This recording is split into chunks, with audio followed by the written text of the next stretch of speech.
today. I think he's ducking. Really? All right, we live, we live. What's going on, y'all? Fourth and Goal Sports Show. We live yet again. We talking about the divisional round of the playoffs, round two. We got some spicy matchups.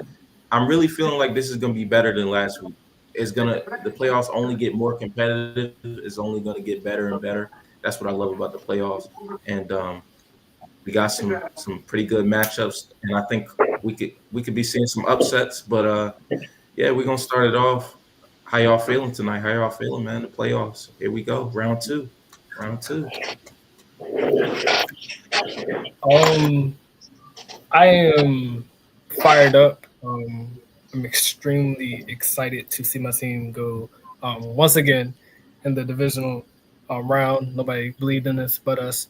So I'm extremely excited to see what the Commanders will do. The team has nothing to lose, so I'm just ready to see some good football. Honestly, Sure, I'll have to agree with Julian. I'm excited for this Texans game, and I'm excited for the Lions and Commanders game because I think it's going to go, two ways. Either Lions are going to take it and run, or Commanders are going to sit in there and have an extended offense, like similar to what the Broncos did at the beginning of the Bills game, but just push it throughout the game. I think with the descent of Ben Johnson and Aaron Glenn, it's going to throw off the Lions coaching core if they don't see success right away. I think that the Commanders have a decent shot. I do have the Lions at a 6.5 favorite, but I'm not counting out the Commanders fully because JD5 is the most clutch quarterback in the 2020 or 2020 2010 era. Hey, I respect that. I respect the 6 point favorite because I saw some favorites out there that had the Lions. The Lions by 9. Like that's disrespectful to me, bro. Like this is playoff football. I know the Lions are a great team, but nobody has blown us out all season except for one team. That was Tampa Bay. We just dropped them off last week. Um, it's going to be one of those matchups that's scrappy, and it's gonna take some time to really ramp up. I think it's gonna be close throughout, but like Lions fans right now, I really think they're underestimating Jaden Daniels. They're underestimating who he is. We've never seen a rookie quarterback like this. I think they think that he's just some regular rookie that's going to walk into Ford Field and just that's it. They're not. They're not. Yeah. And the thing about it is the Lions. Everybody talks about the Commander schedule and how we played nobody. We were a 4-win team last year, so we played nobody for a reason. The Lions played good teams last year. I mean, they were a good team last year. And then this season, if you look at their schedule, they really didn't play nobody that was really difficult outside of their own division. And who does their division have? Let's look at their division. You got Jordan Love. I respect him. Not better than Jaden Daniels. You got Minnesota Vikings quarterback Sam Darnold. Not better than Jaden Daniels. Oh, and then you got Caleb Williams. Not better than Jaden Daniels. Their schedule, outside of a few teams, really was not that hard, not that difficult. They really haven't had a whole lot of quarterbacks they've played that will challenge them. And what can I say, man? I think we'll make it a lot closer than people think, at the least. Mm-hmm. And I really think the Lions will win this, not by like 9 or 10, like egregious like that. Maybe a field goal, maybe a touchdown. But the thing is, what I keep hearing is, oh, Jaden Daniels is gonna, or the Lions are gonna, not the Lions, the Commanders are gonna lose because Jaden Daniels is a rookie, or a rookie mistake, or rookie this. We have not seen Jaden Daniels make a rookie mistake since probably week 1. This man has been balling from week in and week out. He is not going. The game, if they lose, is not going to be on him. I'm sick of people saying Jaden Daniels is a rookie and he's making rookie mistakes. He's playing like a 5th-year player. That's not going to be the reason they lose. I just want to say that right now. He's playing better than half of your favorite veterans in the league. Whoever's watching this, he's playing better than your top 5 QBs. No, I definitely agree, and there's really nothing to lose for the Commanders going into this game. The Lions have been going back and forth to the NFC Championship game for the past 2 years. They've been playing, they were up on us last year, 27 to I think it was like 27-7 at halftime, and Dan Campbell fell short. If he falls short against the Commanders, I mean, there's got to be some serious questions with, and Ben Johnson and Aaron Glenn leaving, who knows how successful the Lions will be in the next few years coming. But the Commanders, they're on the up right now. They got nothing to lose. Sure, it'd be a heartbreaking defeat, but you can't be disappointed at all as a Commanders fan up until this point. And so, if Jaden Daniels wins this game, he'll be the sixth quarterback to make it to the conference title game as a rookie. Wow. I like what I hear from you guys. You guys are really touching on some critical key things. I think the first thing we always want to recognize when we get to this level, and you're right, Jerron. I mean, as far as the challenging and the doubting of Jaden Daniels, but let's be realistic. That's what the NFL is all about. A rookie quarterback is never going to get the respect that they do. They have to take it, right? And we've seen rookie quarterbacks do that in the past. They took their respect. So he'll do that. But it really comes down to the coaching. And I think we saw that last week. When these teams are getting together, a lot of times these coaches, especially the elite ones, they kind of hold things back purposely, right? And they don't show every card in their deck. And they do that for a reason, because a lot of times, usually by week 10, 11, 12, you kind of know I may see these guys again. And so a lot of times when they're playing these types of games, they're holding critical things back on purpose. And I would do the same thing.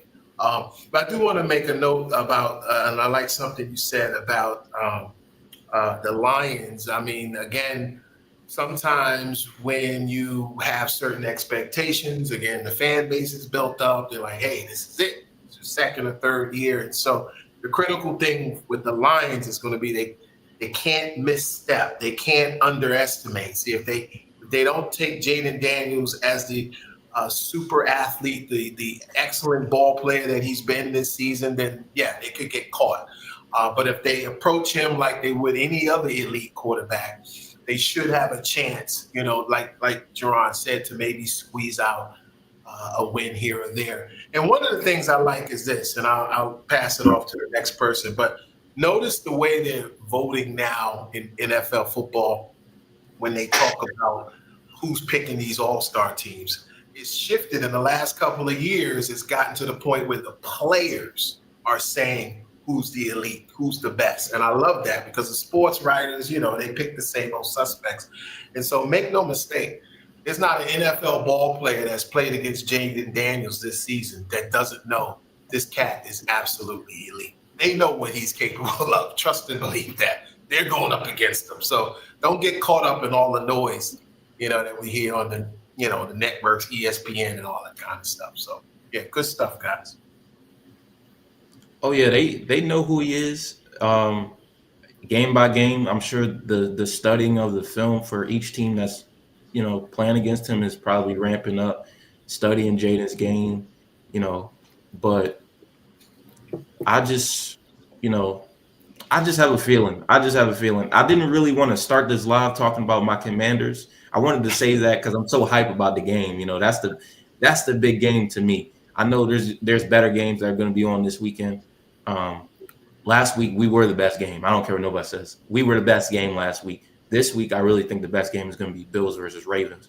But to start the live off right, I want to do Chiefs Texans to start it off, and then after that I'm gonna get right back to the Commanders Lions. But the Chiefs Texans game, I'm not even gonna waste time. I got the Chiefs. I got the Chiefs, man. I got the Chiefs. I just don't see CJ Stroud going into Kansas City, and I really don't see nobody going to Kansas City and Arrowhead and just taking it over, getting a dub. It's just so hard to win there.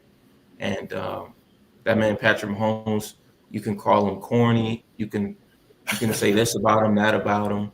You can say the refs help him. You can do all that. He's the best quarterback of our generation. We're witnessing all-time great quarterback, and I don't know. I feel like he finds a way to get it done tomorrow, and I got the Chiefs winning that game. I'm gonna go 31-28. I think it'll be a close game. The Texans defense, they're going to play hard. That's an elite defense, man. That's an elite defense. They're going to play hard, but it's going to be a close game. And I got the Chiefs pulling away with the W. I like what you said. I mean, personally, I have the most credibility to hate on the Chiefs as much as possible and have the Texans by a 50-point favorite. But I think that Patrick Mahomes is pissed off all this narrative and people hating on him. He's becoming, that most hated player, just like Tom Brady was. They got this bye. They got their guys healthy. They got Marquise Brown working back into the system. It's finally, getting to a normal pace. With Joe Mixon out, I think that the Texans aren't going to be able to control the ball on the ground. And you know how the Chiefs defense is. They're suffocating. They got Chris Jones, George Karlaftis. I actually think George Karlaftis tomorrow is going to have between 2 and 3 sacks. The Texans line is completely depleted. I think Patrick Mahomes goes out there and has one of his, crazy performances. He's never lost in a divisional round. He's 16-0 in his whole career. I think he throws for 4 touchdowns. I think the Chiefs take this game pretty handily, 31-13.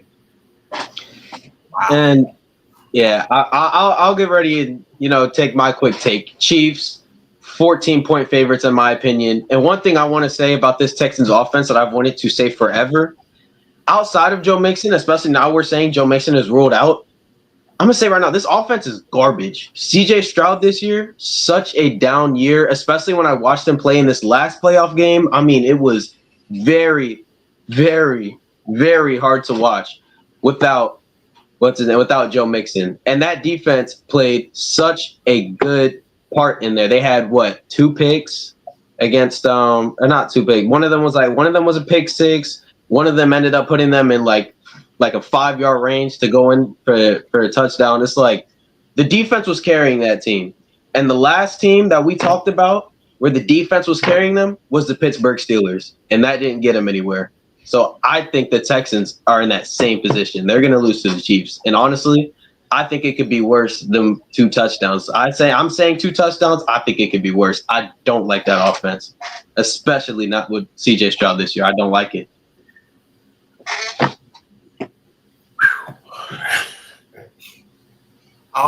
That's a tough one to follow. I mean, I will always say that a quarterback with the skill set of a CJ will always have the ability to make something happen. But again, I like what you're saying. Without that running game, I didn't realize that Mixon was out. That makes me definitely change my whole position. I would think a full force team would have to be there to upset a team such as the caliber of the Chiefs. But I agree, the Chiefs is not just Patrick Mahomes. They're Patrick Mahomes. They have the clutch gene in their receivers, clutch gene in that defense, clutch gene in that head coach and that defensive coordinator. It's so much more, you know what I mean? It's such a complete team. And let's face it, it's hard when you win 2 Super Bowls. I saw this with the Lakers. I've seen this with teams like the Cowboys and stuff like that. And so in the past, the expectation, you just want to get to the playoffs, right? You want to get it on, and so it is hard sometimes to lumber through a regular season. And let's face it, they have that bullseye on their back. Everyone's leveling up to play against this team. So I'm going to go with you guys. I think they'll win by about 2.5, maybe 2 touchdowns. I'm going to give them 2 touchdowns maybe. But I think Houston will put up a fight because now, again, all eyes are on that head coach. And I think they love the coach. So they'll play hard for him. They don't want anything to kind of shake that, which it could, But I think he's done a great job there. So I'm going to go with that. 2 touchdowns, Kansas City. Just a quick trivia question before we move on to the next team. What team is the only team in the NFL to not make it to the conference title game?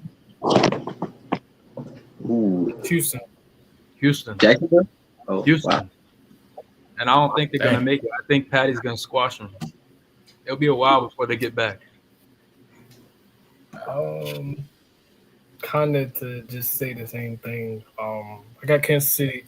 I'm really excited to see how they come out. They haven't played in a while. They really haven't played in almost 3 weeks. I want to see the energy, like how does that crowd feed into how they play. I do think it will be a little bit closer than everybody. I think it's 34-24. It wouldn't surprise me even if it's 34-27. But I think from start to finish, Kansas City just dominates. I'm not gonna choose anybody over Patrick Mahomes and Andy Reid. I think Andy Reid is the best coach in the league. I've said that last week. I will continue to give that man his praise. I like the defense. It's nothing Kansas City, in my opinion. I don't really think anybody can go into Kansas City and beat them. So 34-24.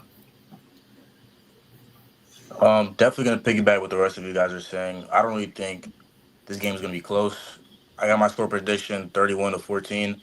I just think Kansas City is just too powerful for the Texans. I mean, Texans, they got that upset win against the Chargers. Definitely, I had the Chargers winning that game 100%, and they shocked me with that win. But in Arrowhead against Patrick Mahomes, where he's undefeated in the divisional round, I just don't see the Texans beating them. I really don't. Taylor Stroud hasn't really had a good year. No Joe Mixon, no Stephon Diggs, no Tank Dell. I mean, I think their defense will keep them in the game for a little bit longer, especially because the Chiefs starters haven't played since week 16 or so, I think something like that. So I think they might start off a little slow, a little sluggish, but they'll definitely pick it back up. But my final score prediction 31-14. I think the Texans, I mean, they had a solid year, but I just don't think they're ready to beat the Chiefs yet. I respect it. That makes sense. I feel like mine was a little too close. Y'all expecting a thrashing or hey, we'll see. We all watched that Christmas game at 4:05 this past Christmas, man. They only put up 2 points. They didn't even get in field goal range the whole game. And honestly, I think the Chiefs defense is a little bit better than the Ravens defense. So I don't know, man. It's going to be hard for them to score. I think the special team puts them in a good position to get some, good drives going, but I just don't see them scoring at all versus Chiefs. 31-14.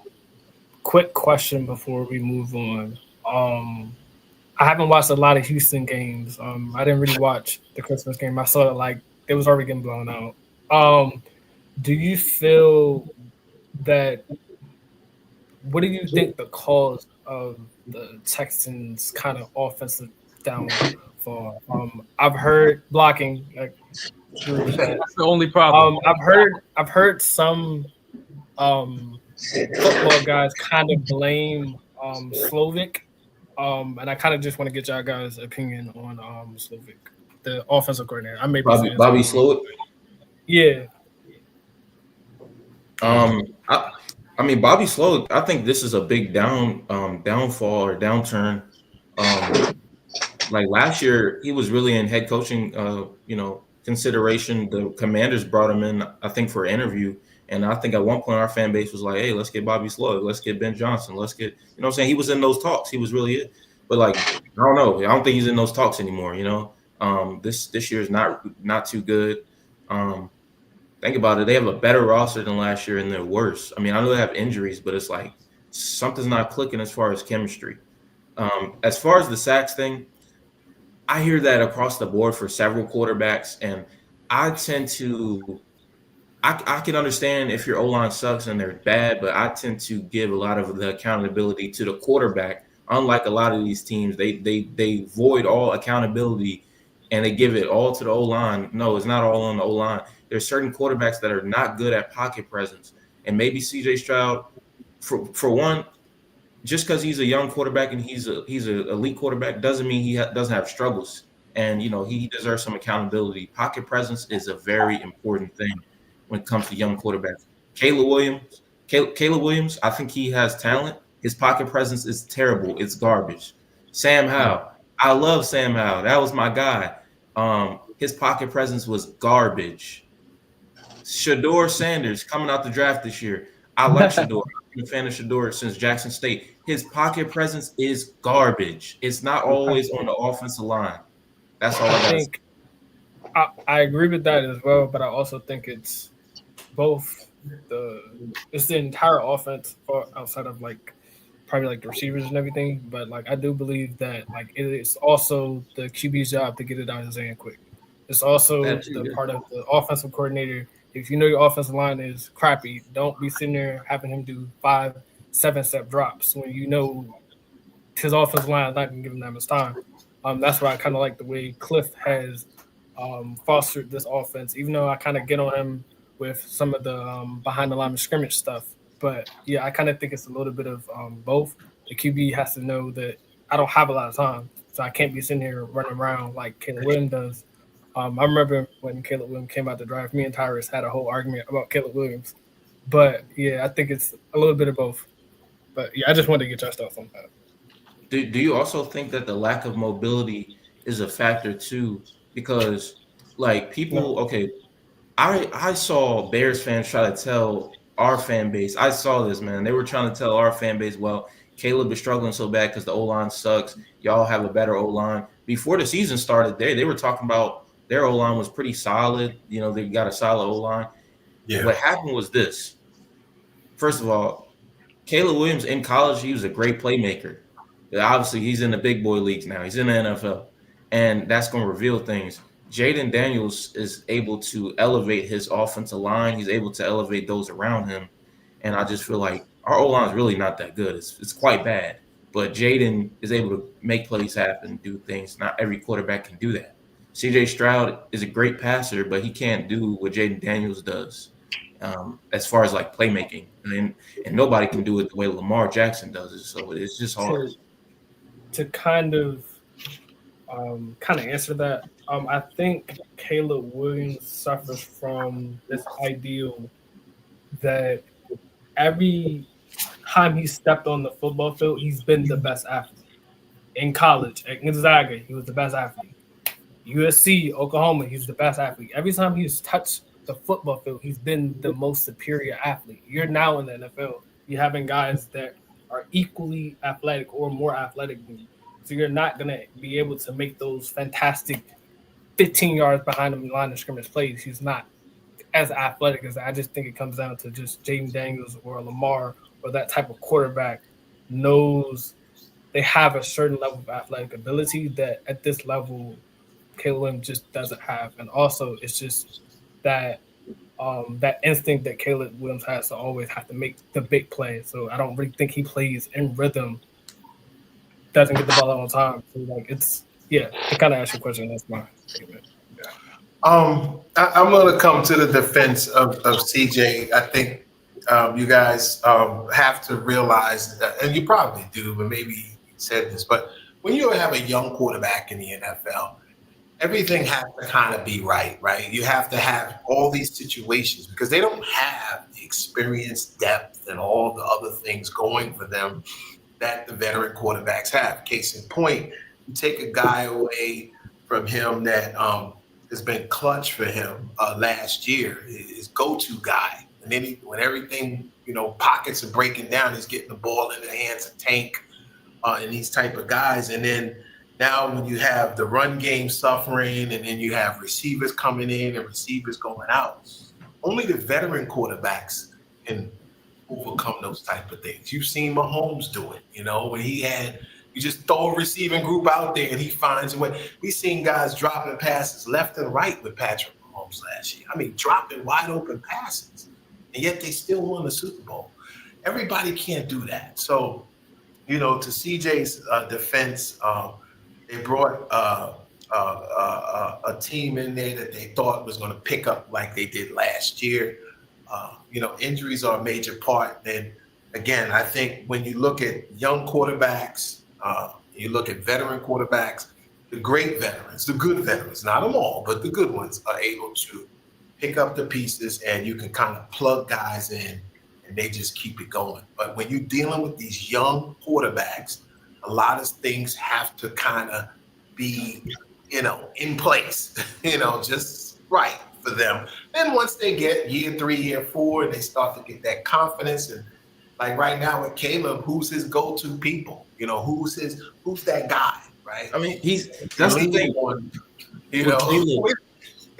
With Caleb, like I like Caleb. Best of luck to him. Hope I don't really believe in luck, but best of whatever comes next for him. But you know what, Caleb, going into the season, he had every reason to be successful this year. Every reason. Jaden Daniels had every reason to not be successful this year. So and Drake May and Bo Nix, those guys, Caleb Williams was set up to have the year that Jaden has had, but he didn't. I really don't have no excuses for Caleb Williams for real. I mean, like you got Keenan Allen, you got DJ Moore, Cole Kmet, you got DeAndre Swift. he has a better team. Like, he just has a better team. Now, the biggest thing was the coaching. I felt like the Bears made a mistake not hiring a different coach at the end of last year, because it's like you want to match your head coach and quarterback on like the same trajectory as far as timeline, and that's kind of what we did with Dan Quinn and Jaden. You know, first year for both of them, they're learning together and stuff like that. But moving on to the next game, the big one for me, I'm so excited for this game. Commanders at Detroit. Commanders versus Lions, Saturday night. Man, this is the game right here. This is the game. This is the game I've really been looking forward to. We got that win over Tampa Bay. Nobody expected us to pull that off, or some of us did, but most didn't. This game, really, nobody expects us to win. Nobody expects us to win this game. And I respect it, though. I respect that the Lions are a great football team. They're led by a great coach. Dan Campbell is probably my favorite coach in the NFL. I really do like Dan Campbell. He reminds me a lot of my high school coach, Jack Walsh, who just won the Raven. What did he get? The Ravens Award? Ravens head coach of the year. Wow. That's great. Shout out Coach Walsh, man. Legend. But yeah, Dan Campbell, he's such a great coach. Honestly, if the Commanders weren't even, if we lost first round, I'd be rooting for the Lions right now. I'd be rooting for the Lions and the Ravens right now to come out of their respective conferences. So I don't have a problem with the Lions, but this week they really started getting a little antsy. Their fan base has disrespected us heavily, and it's time that they get humbled. Ben Johnson, last year, the connectivity with that, we really wanted Ben Johnson to be our next head coach. Commanders GM and owner and GM on the flight to go interview Ben Johnson. He tells him, I want to stay. Mid-flight tells him, I want to stay in Detroit. Then he goes to the extent to disrespect them and tell them, I didn't want to go to that team. They got a bunch of basketball guys, trying to disrespect Magic Johnson. Well, how about this, man? This week, those basketball guys will be facing you in the divisional. And I feel like we got to get our get back. We got to humble the Lions right now. Jaden Daniels has been disrespected week after week. They think that he's just some regular type of rookie coming in, And I'm trying to tell him. I even saw a post right now. I almost forgot. I got to bring this up. I seen this post by No Huddle Season on Instagram, sports page. They did a team comparison for the Commanders and Lions. Now, the Lions skill positions, they beat us out the water. They beat us in most positions. But you mean to tell me that the Lions have a better quarterback than Washington? I'm not hearing it one bit. Jared Goff, when we talk about system quarterbacks, I respect Jared Goff. He was in the MVP race at one point this season. When we talk about system quarterbacks, Jared Goff is a system quarterback. He does not elevate his team the way that Jaden Daniels elevates his team. You put Jared Goff on the Washington Commanders, we're not 13-5 right now. We don't win 12 games in the regular season, 1 game in the playoffs. We don't. We don't. Jared Goff cannot do what Jaden Daniels does. So, I feel like the coaching is pretty even, but I'm going to give the Lions the edge. But when we get the quarterback, this game will be close because Jaden Daniels is the better quarterback. That's how I feel. Mm-hmm. And one thing I'm going to say for sure, if you don't know anything about Jaden Daniels would love, like everyone's saying, they're going in the 4 field. They got home field advantage. Jaden Daniels wants that home field advantage. He loves playing on the road. Just did it in Tampa Bay. Oh, wait, no, he didn't. I'm lying. That's a lie. Or did he? I don't know. I'm all over the place. Was that on the road? Was that game on the road in Tampa Bay? Yeah. Yeah, that was on the road. Okay. Yeah. He loves playing on the road. You watch Jaden Daniels. He is calm. He is composed. You want to talk about pocket presence?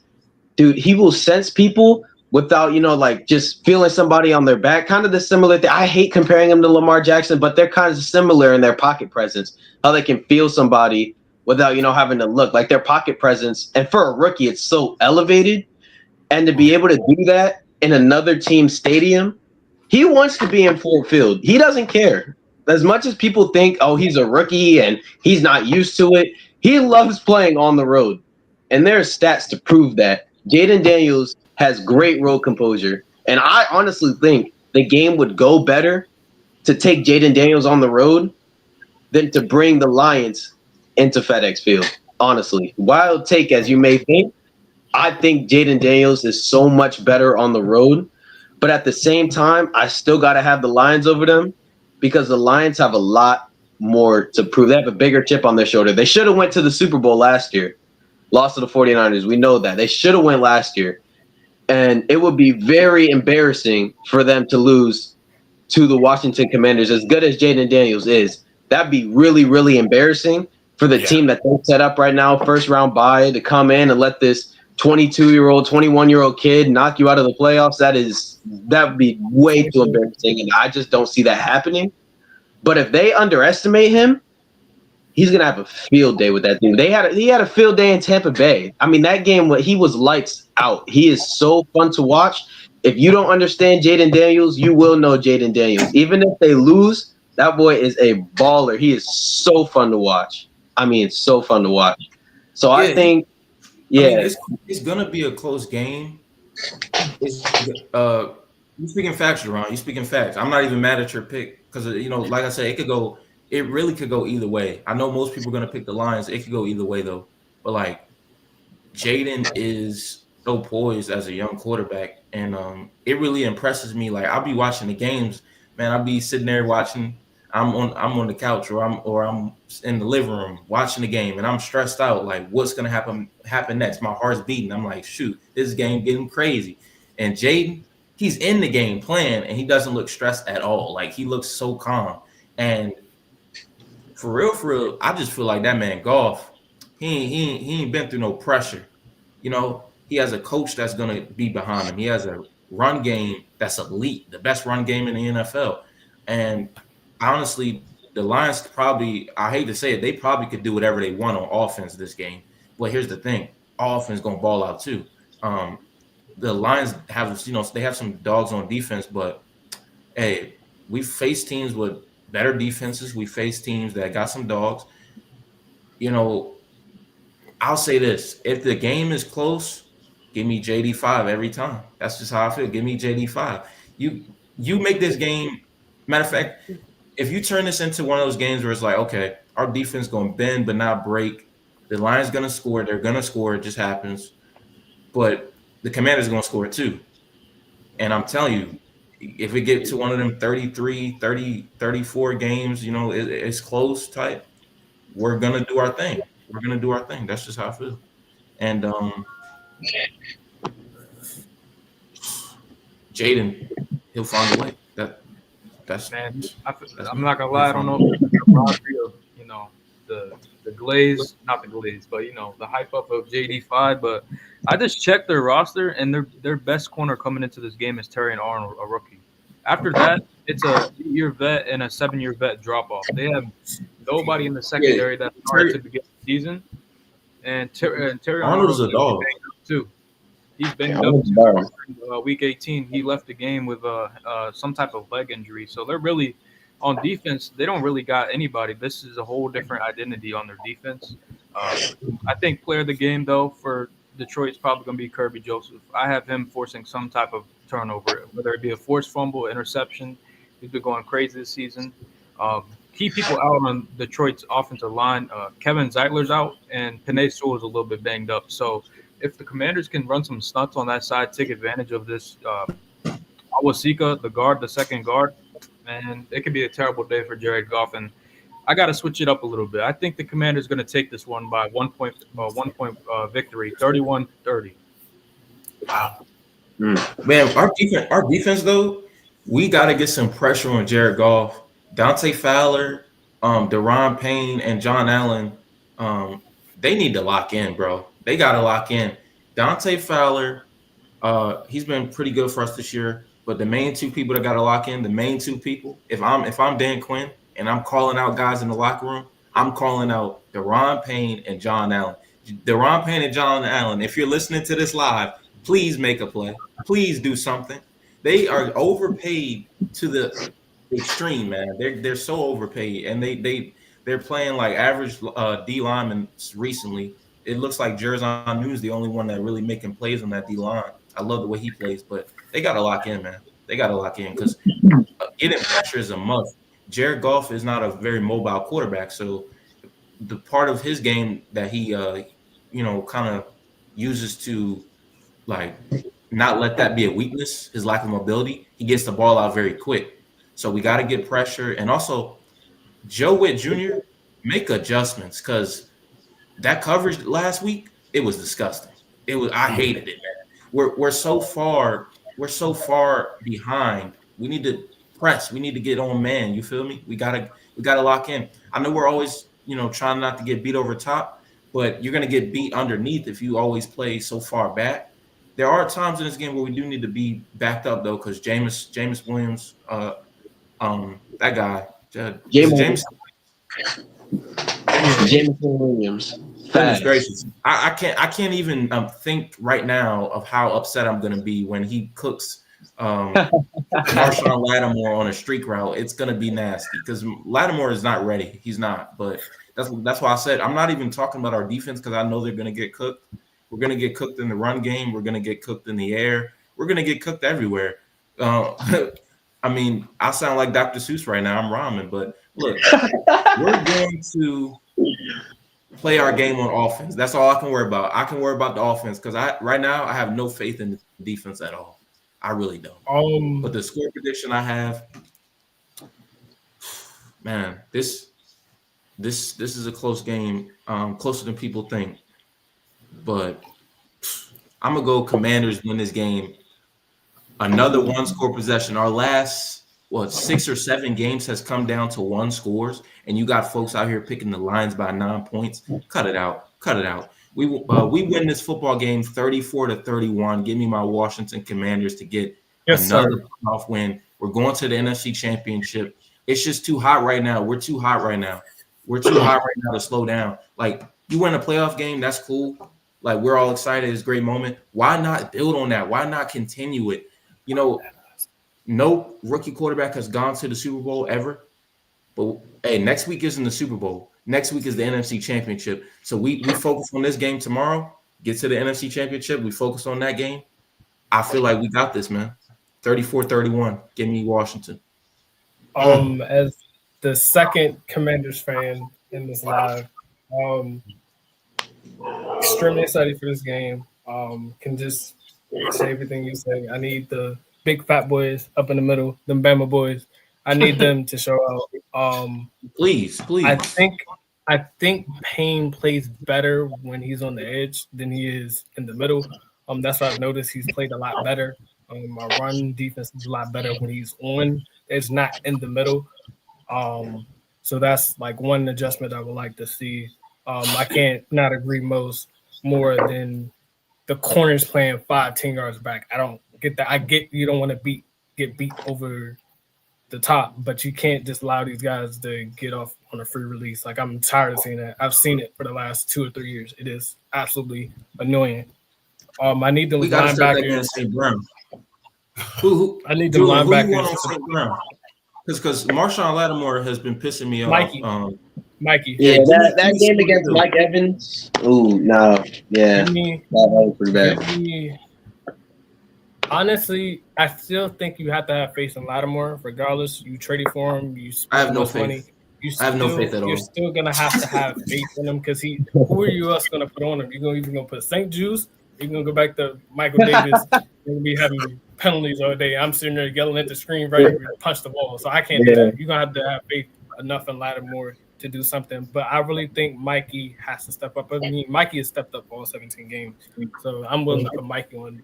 Yeah, and for anybody, but I need them to just again lock. Yeah, I mean, and if we're talking linebackers to step up as well, they played well last week. Yeah. No, I think definitely. The different. Oh, you want to go there? My fault.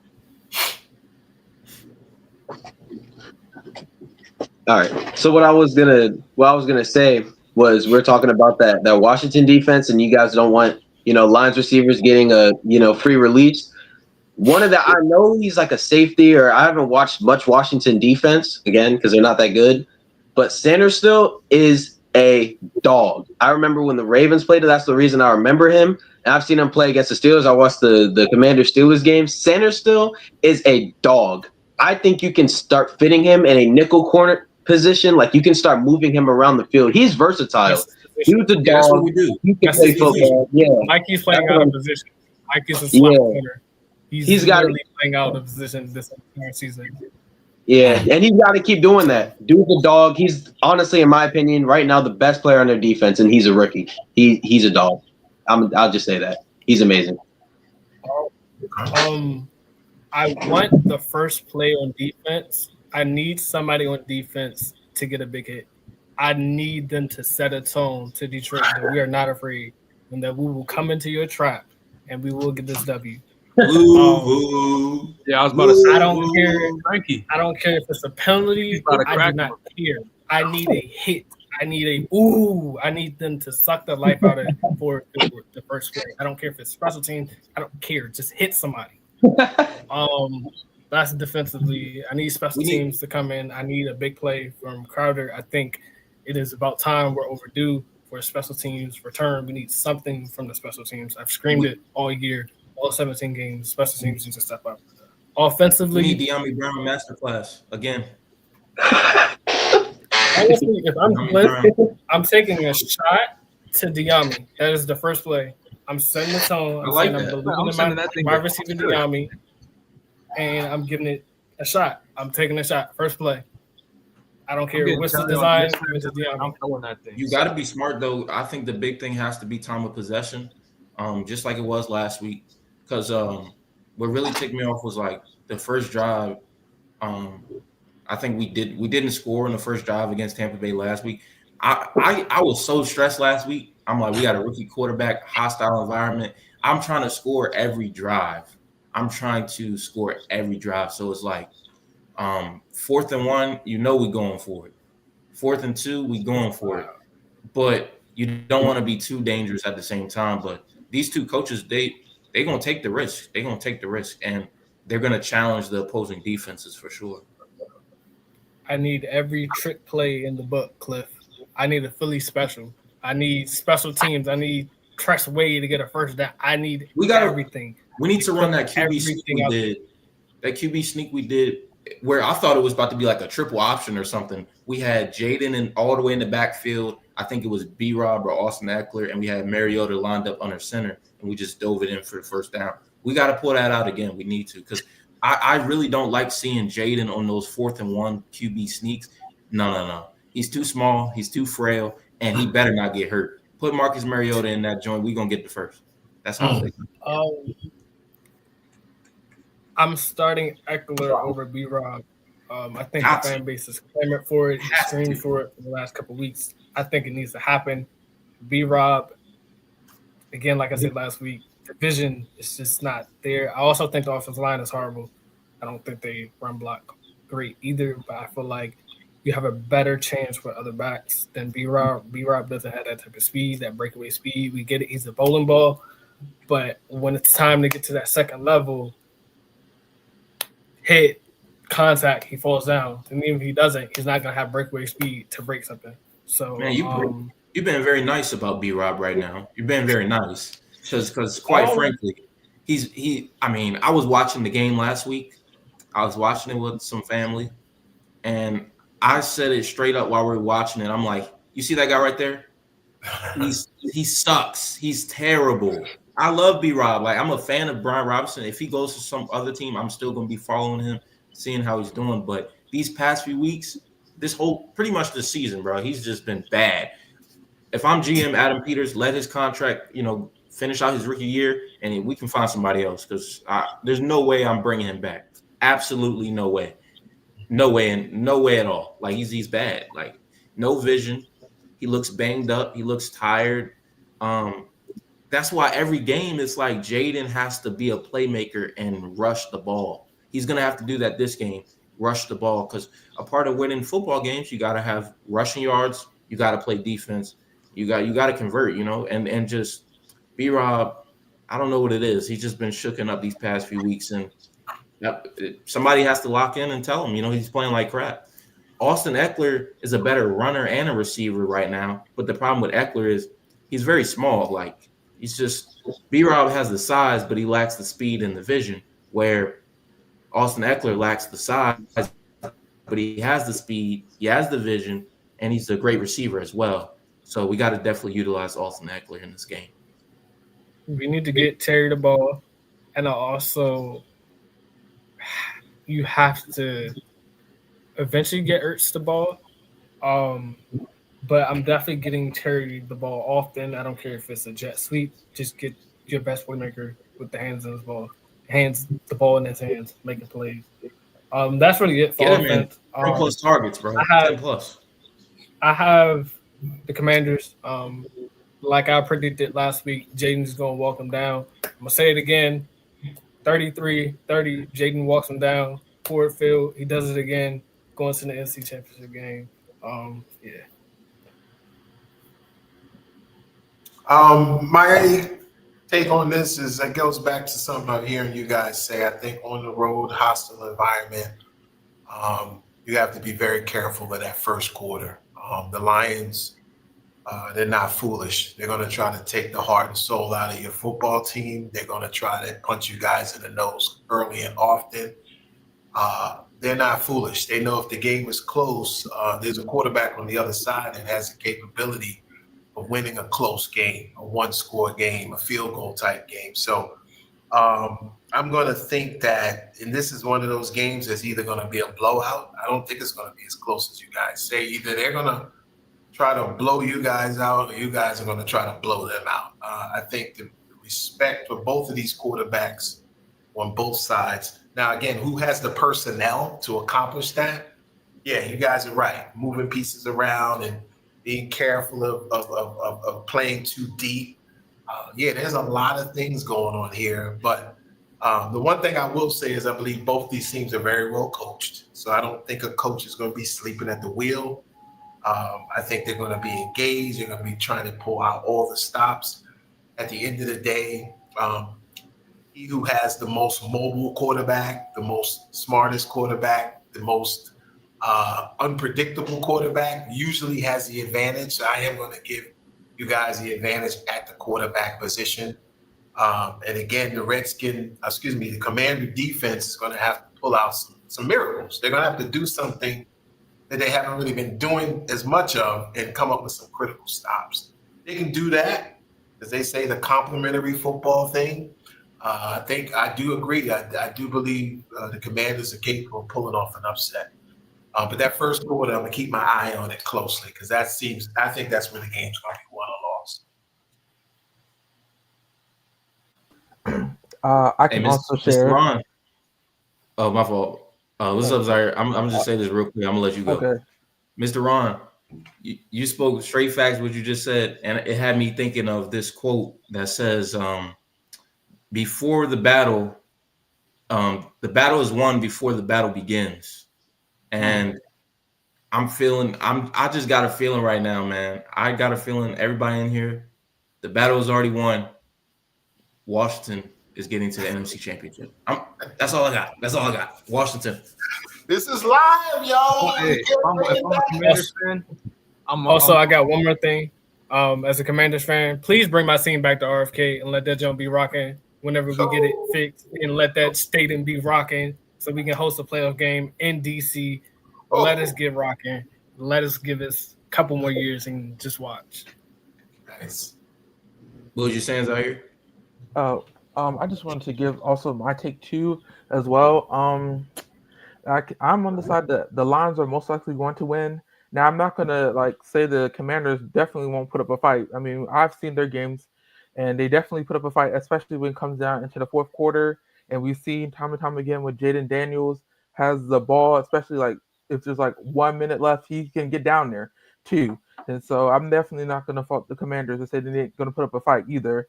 For me, my concern with the Commanders is definitely the defense, especially because I've seen play, and I just feel since the Lions' offense can sometimes be a little bit very powerful sometimes, so that's my only nerve is how is the Commanders going to be able to stop them? But I'm not gonna. There could be instances a few times, but then that's just my concern. But I feel like it's definitely going to be a battle, though. So, but I don't think the Lions are going to blow them out. They may win by a score or two, but that's it for me. To cap it all off, if I'm a Commanders fan, I'm watching the movie 300 tonight. That's a great movie, by the way. Oh yeah, Watch take it. everything, leave nothing. That's the motive going into the game tomorrow for the Commanders. Nice.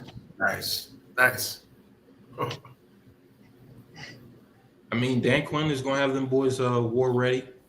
Both teams going to be war ready. I just feel like they just got great leaders on both sides, like great coaches. And to be honest, with the way the Vikings went out, this game is literally the coach of the year battle. This week in the playoffs, we are witnessing the coach of the year battle.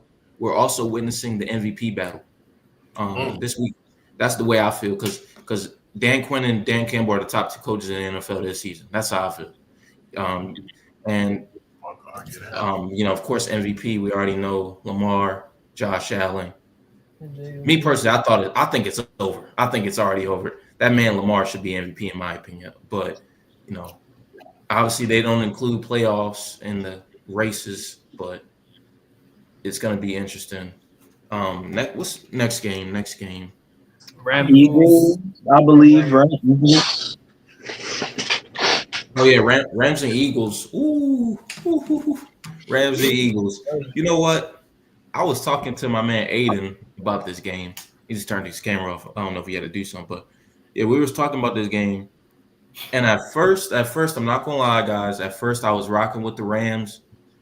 Part of that is bias because I hate the Eagles. I really do. Their fan base is just so toxic. But Worse than me. I had to switch it up. The Rams. Hey man, I don't know who's pulling for the Eagles, man. You got the whole state of California. Everybody in the NFL is behind their back, man. They just went into a neutral game environment and completely dominated the Vikings. They're rolling into this game the same as the Commanders. They got nothing to lose. They're gonna go in here and smack Philly around. When you put up only 22 points in your own stadium against a very subpar team, and then a team that runs a good offense is gonna hang with you, it's gonna be a blowout. I think Rams take this one 34-17. They're gonna completely 34-17. I will piggyback off of what you just said because that was my mentality with the Rams Vikings game because I love that Rams offense. And honestly, that Rams defense is good too. And Mr. Ron G, you might want to close your ears for this, but are we forgetting Saquon Barkley?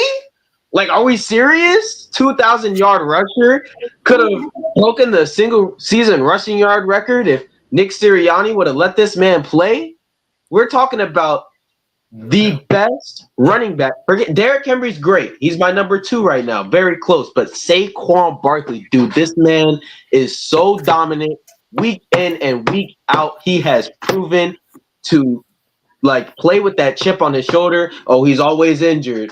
Oh, the Giants couldn't do anything with him and this and that. Dude, Saquon Barkley is so good. And I think there's only a few players that can single-handedly turn a team around.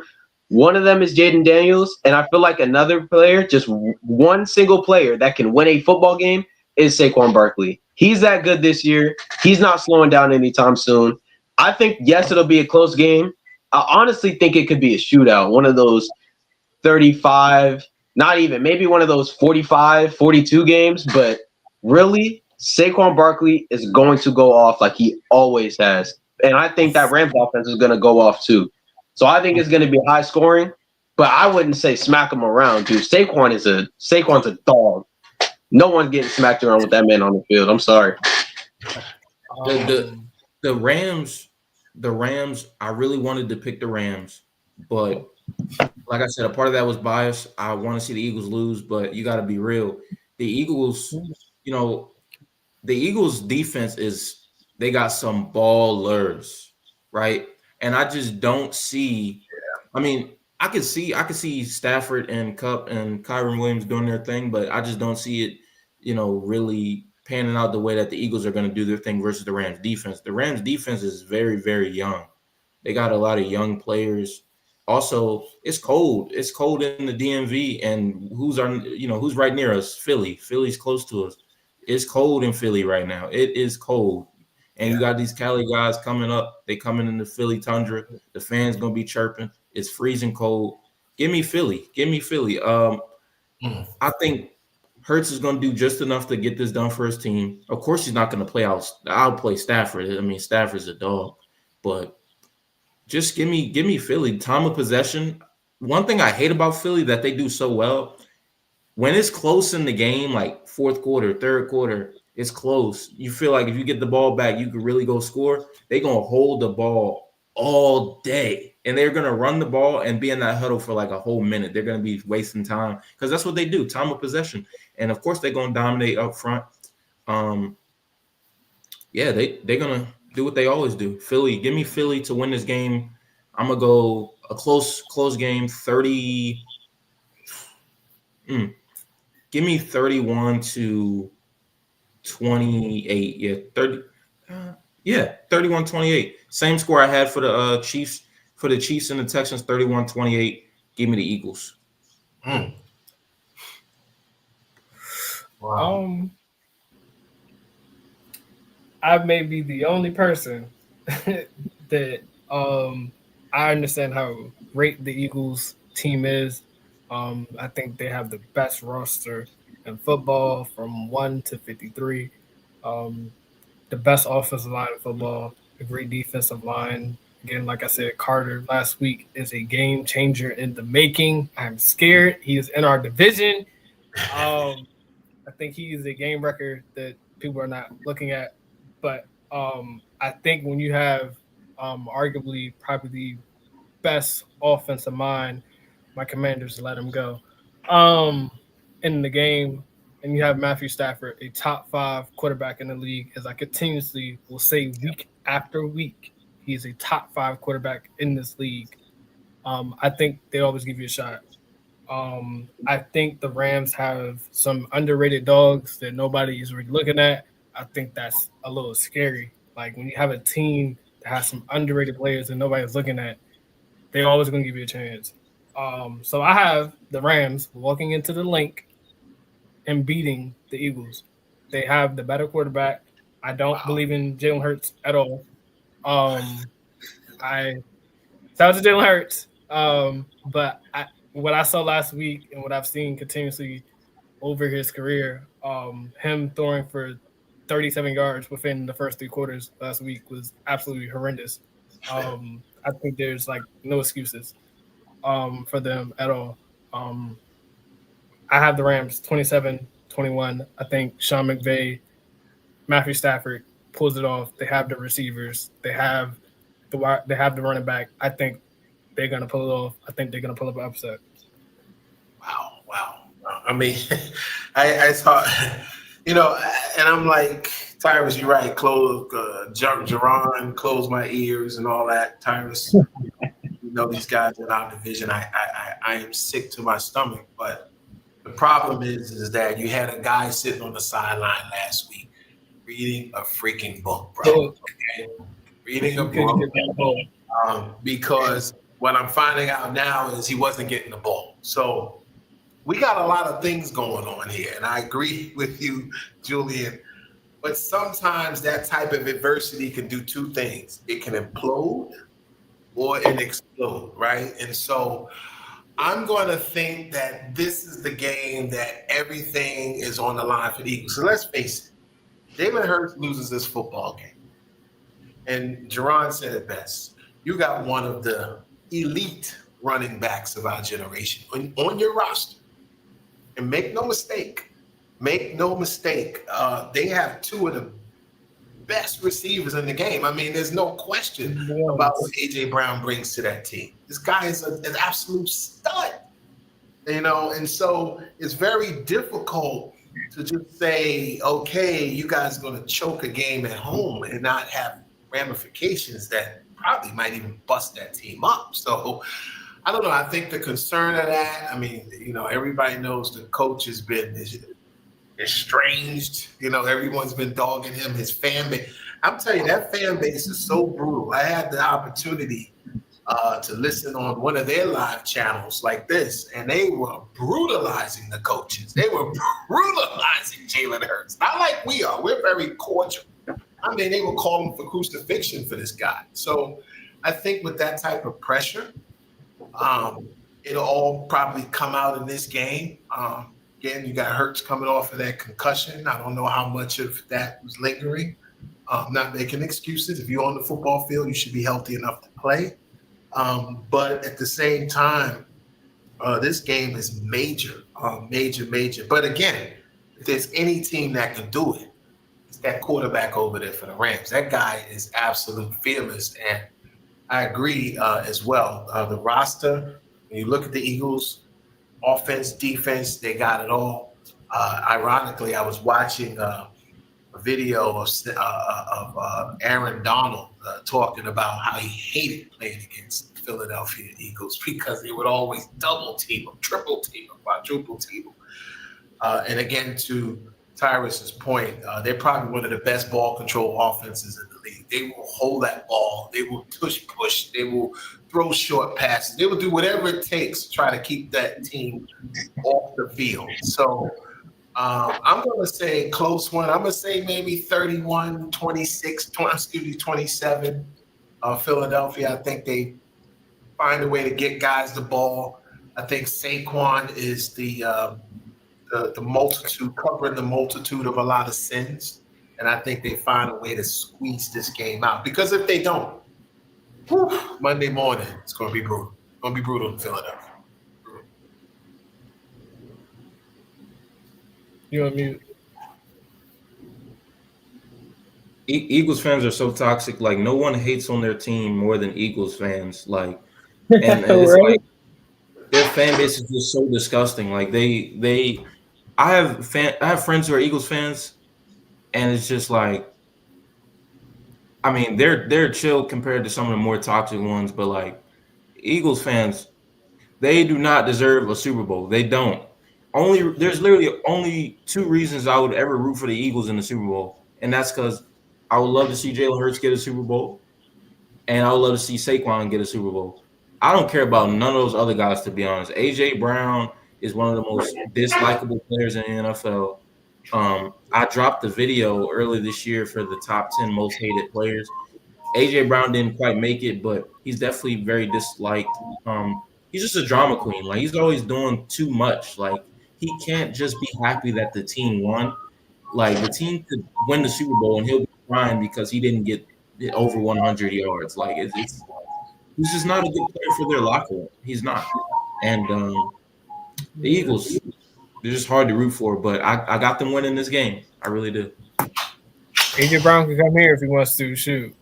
I think Dan Quinn in this environment can change him a little bit because we need another wide receiver on the opposite side. I'm good, bro. So if he wants to come here, I mean, Max Crosby good. saying, He said I'm good. Max Crosby. Hey, I went through with that too. Hey, you gotta understand.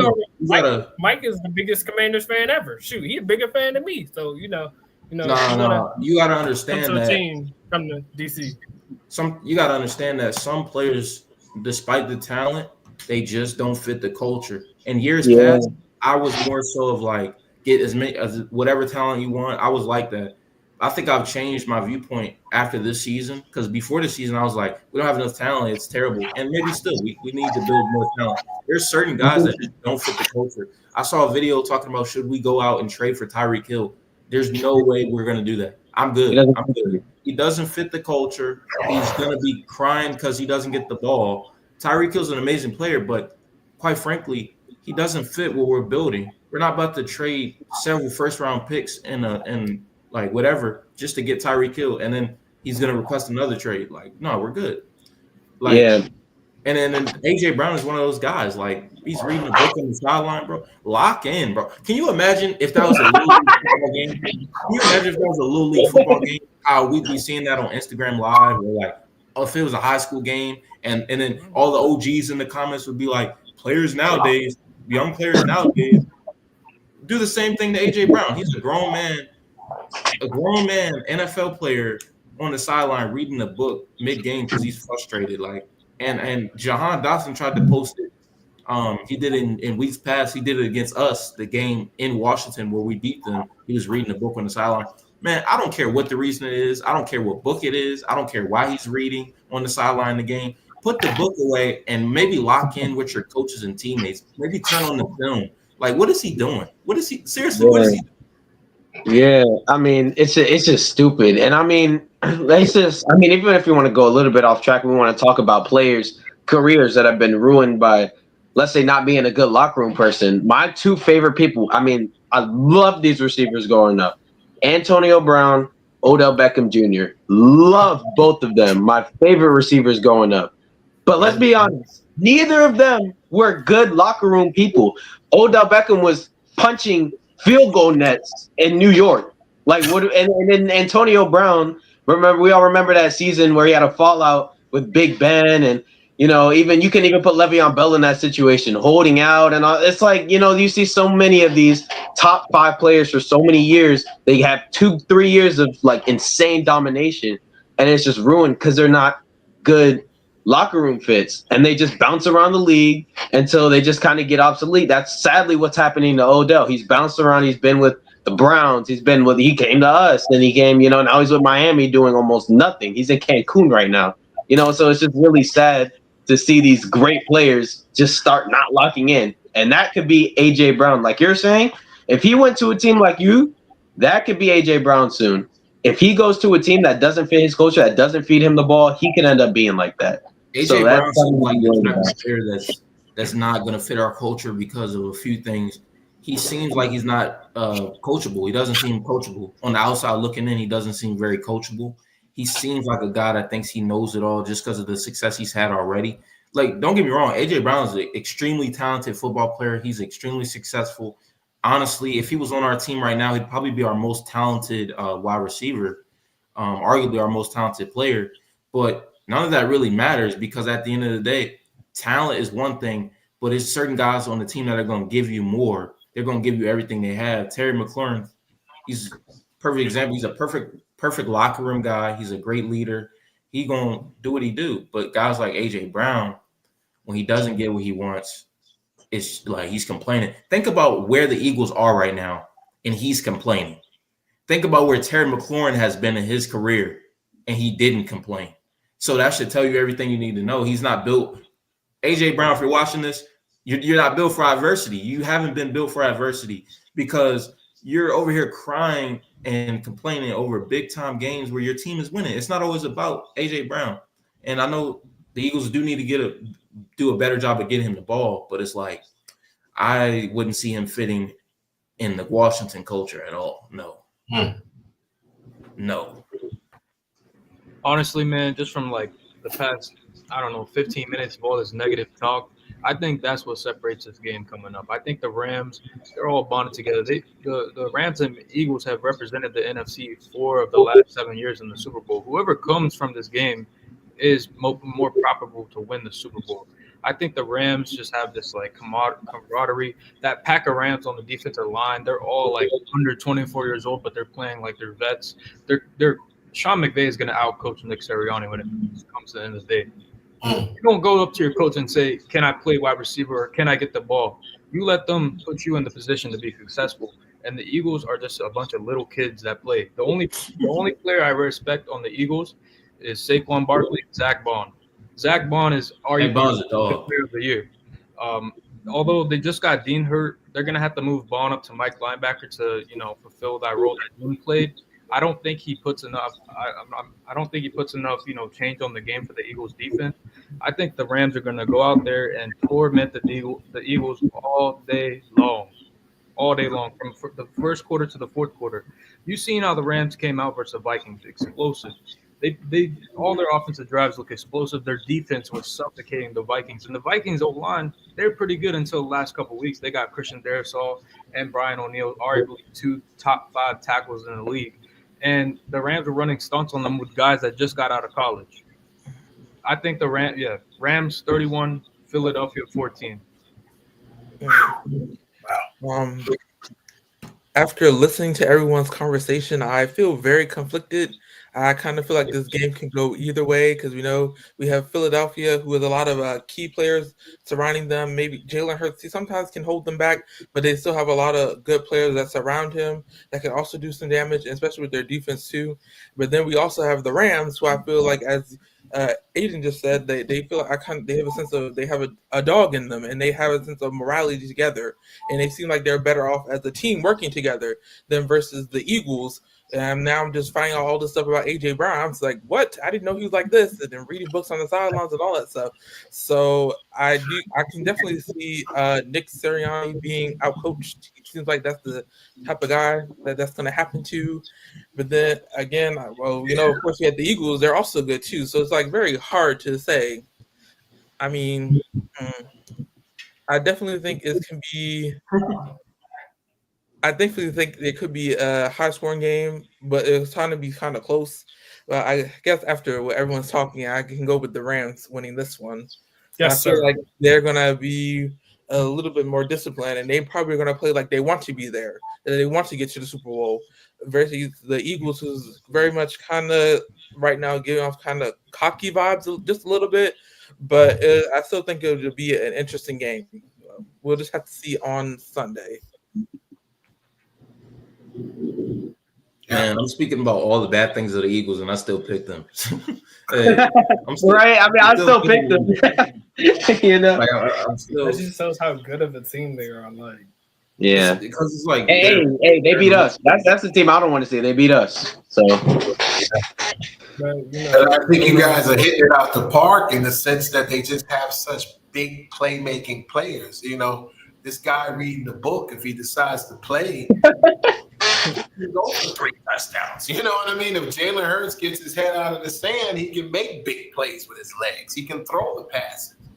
Honestly, you guys are absolutely right for feeling conflicted because we know if the Eagles do actually show up in this football game, they're very capable of winning it. And I don't think anybody on this podcast doubts that. But at the same time, you're right. It is a mental game. And we don't know. Well, from what we've seen, we weren't too pleased with what we saw last week. So I think we're all going with that, as we should, because we did see what we saw. But again, I don't really have the faith in that coach, Sirianni. I'm not there with him yet, but I do know they kind of surrounded him with other assistant coaches. I don't know if that was his choice or not, probably not, but they boxed him in with these other assistant coaches. So who knows? But it's going to be a doozy, I believe.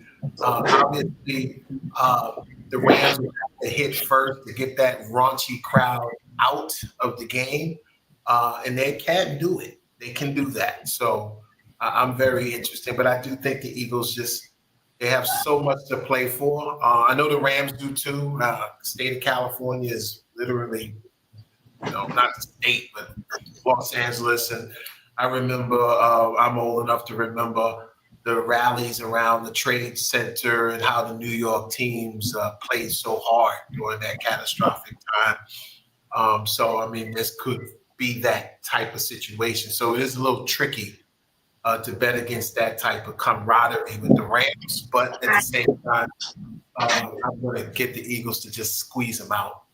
I'm going with the 31-28, something like that. Field goal. I'm a little sad that I will be at work during this game. This is the one game that I really want to watch outside of the next game. But I will be at work. Hopefully, I have my phone pulled up to the side, watching the game a little bit. But yeah. Next game we got the last game, the big one, probably the game of the playoffs so far, is going to be the Baltimore Ravens headed up to Buffalo for an MVP battle, Lamar Jackson versus Josh Allen. Wow. This is for all the marbles, even though it's not. He's got a Ray Lewis jersey too. Yeah. Yeah, I'm with you, though. I got the Ravens. I got the Ravens winning this game. It was hard. It was a very close game. It's in Buffalo. It's gonna be crazy. Weather crazy, all that. Fans crazy. But I'm rolling with Lamar. Lamar Jackson, better quarterback, deserves MVP. It's his time. It's his time. He has to make this happen. Literally, the pressure's on, man. The pressure's on. If Lamar don't get it done this year, we're gonna have some uncomfortable conversations We're because already having them conversations. it's time, man. You got to put away the playoff choker narrative. You got to put away all the haters.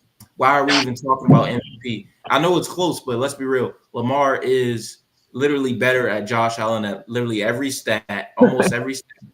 Let's take this into account.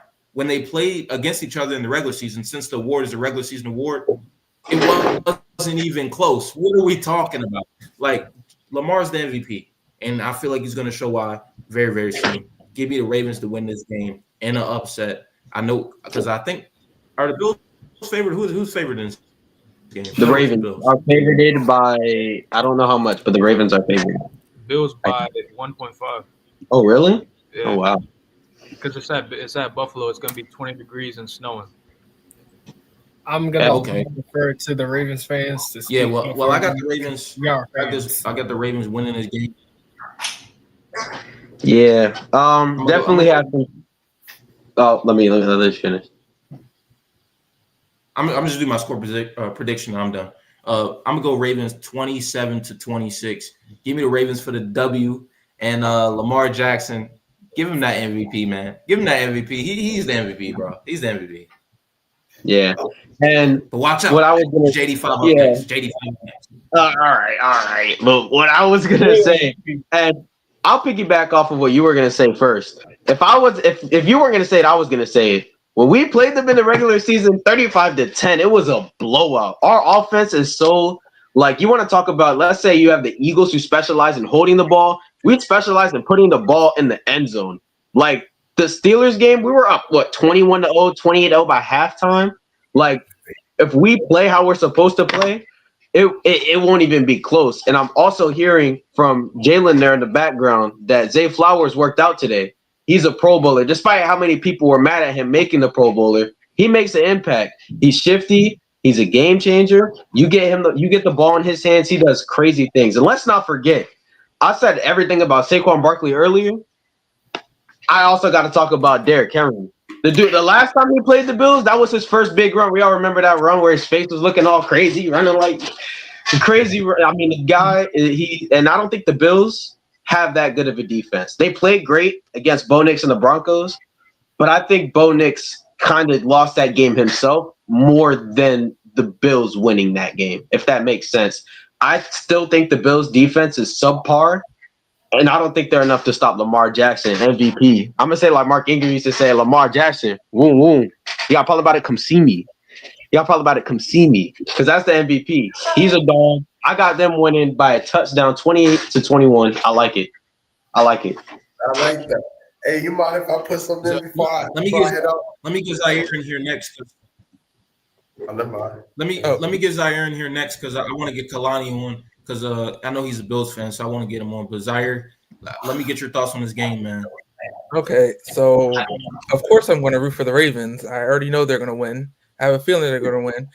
For the Ravens, the good key things about them is that they're running the ball. Is that the number one priority for them is running the ball? I mean, we've seen in the regular season what happened to the Bills in their defense. Their run defense is not that good, and Derrick Henry was running all over them. And another thing for the Ravens is the penalties. They have to make sure they don't have a lot of penalties. So we need to make sure our offense is keeping pushing forward.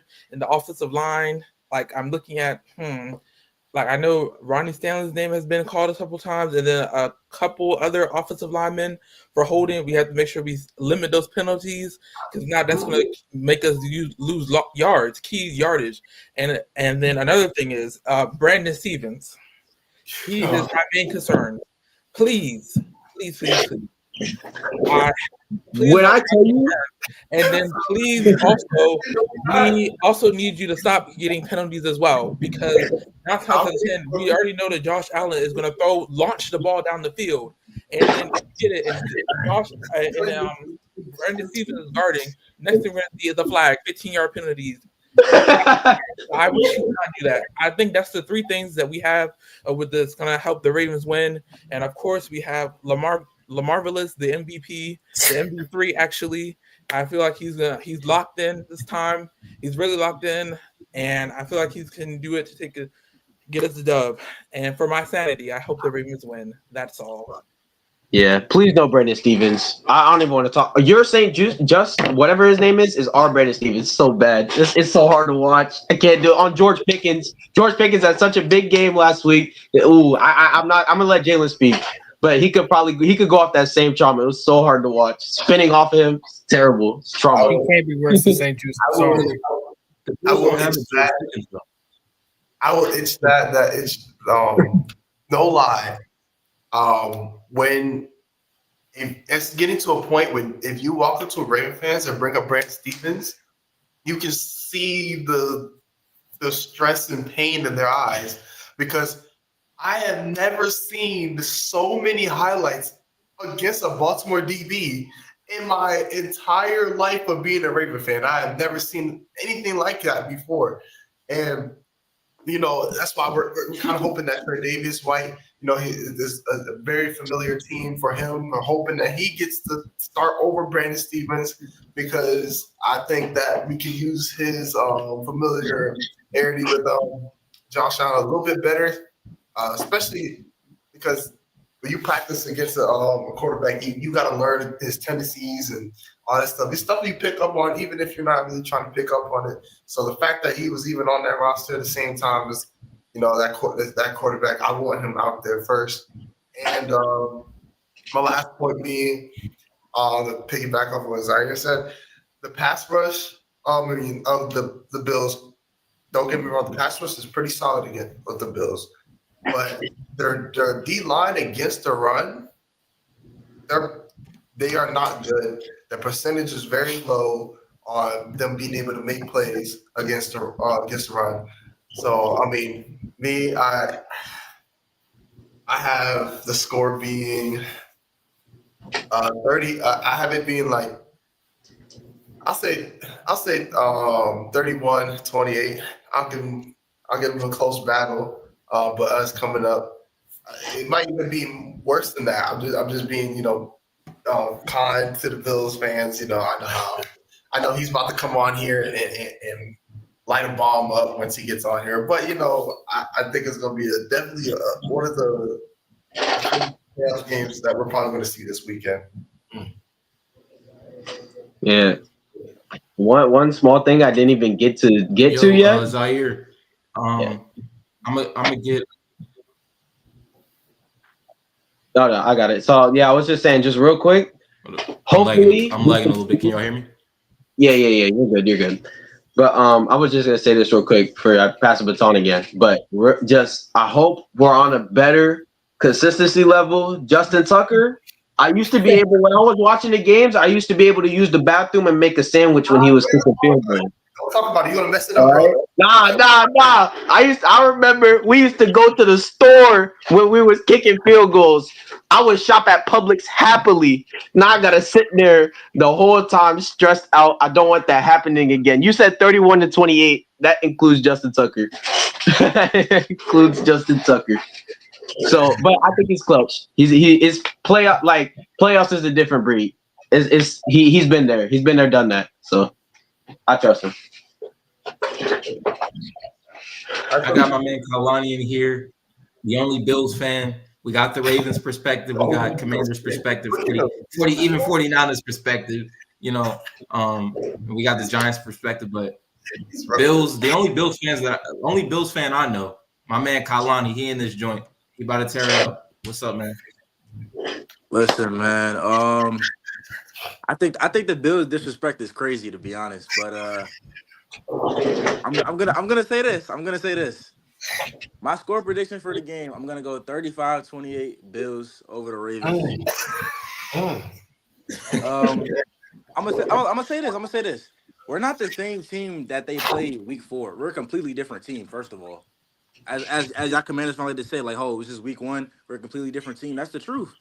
Three of our starting defenders. That's early. Yeah. 3 of our starting defenders, who are the captains of our defense, were all hurt. Khalil Shakir got hurt that game. No Kincaid. None of that. We didn't have. It just wasn't good. And we went into Baltimore. It just wasn't good. I don't see. I'm not gonna sit up here and say it's easy because they have the second best quarterback in the league over there. You know, so I just think that And yeah, I said it by the way. Josh Allen's the best quarterback in the league. I don't. Oh, okay, I okay. don't All understand it. right. There's no He's debate. clearing There's no him in debate. every stat. He clears him in every stat. I don't want to hear none of that. I don't Never want to do hear my none of that dribble because real when Josh quick. Allen had the better Right, he stats, beats no. When us Josh Allen had the on better stats last year, what happened? I wasn't hearing Last that. All I was hearing was record. Oh, one has the better record. One is leading their team better. I'm not hearing none of that. At the end of the day, Josh Allen is more valuable to his team than Lamar Jackson, and everybody in here, everybody Whoa, knows oh that. my! We, Everybody we knows that. we put another quarterback in our system and we missed the playoffs. That's how valuable Lamar You is. We guys don't win had without Tyler. Lamar. You guys had Tyler Huntley in the playoffs against the Bengals, and it was a good game. That told me everything He that only I came needed in to for. know. Y'all competed against the Bengals that year. You know how bad the Bengals defense is, right? You know how I bad mean, the Bengals defense is. you know Come how on, bad man. Tyler Huntley is. Tyler Huntley's is not really good. He So I was mean, better on our team. He went to Miami and did bad. He's in Miami. You feel me? When he's on our team, where he's elevated, right? But we're no, not going to sit here. You're no. not going to sit here and tell me that Tyler Huntley, a full season of Tyler Huntley, will have the same output as a full season of Lamar Jackson. You're crazy. Listen, you take Lamar Jackson off the Ravens, they're fighting for a playoff spot. You take Josh Allen Oh, off the Bills, they're a lottery team. I think everyone in here knows that they're nothing without uh, Josh. Like literally, they're hold up, literally hold up, hold nothing. up, hold up. They're nothing without Hold Josh up, Allen. hold up, Literally. hold up, hold up, hold up, hold up, hold up. What are we doing, man? Hold up. We gotta give respect to both players, but that's outrageous. If you remove Lamar Jackson from the Ravens, they're not a playoff team because first of all, their division is way harder than the AFC East. The AFC East is chump change, bro. The AFC East is chump change. The Dolphins are not a good team. The Patriots they're dog water. They're terrible. And who else they got? Who else? The Jets? For Who real? else they got? Like, come on, man. But The you know, Jets? but you know what's funny about all of this? Oh, Going the into the Jets. The season, Jets. going Jets into are the terrible. season, Like going into the you season, gotta all I realize heard was AFC all I North heard football is hard, was bro. all I heard was it's Miami's year.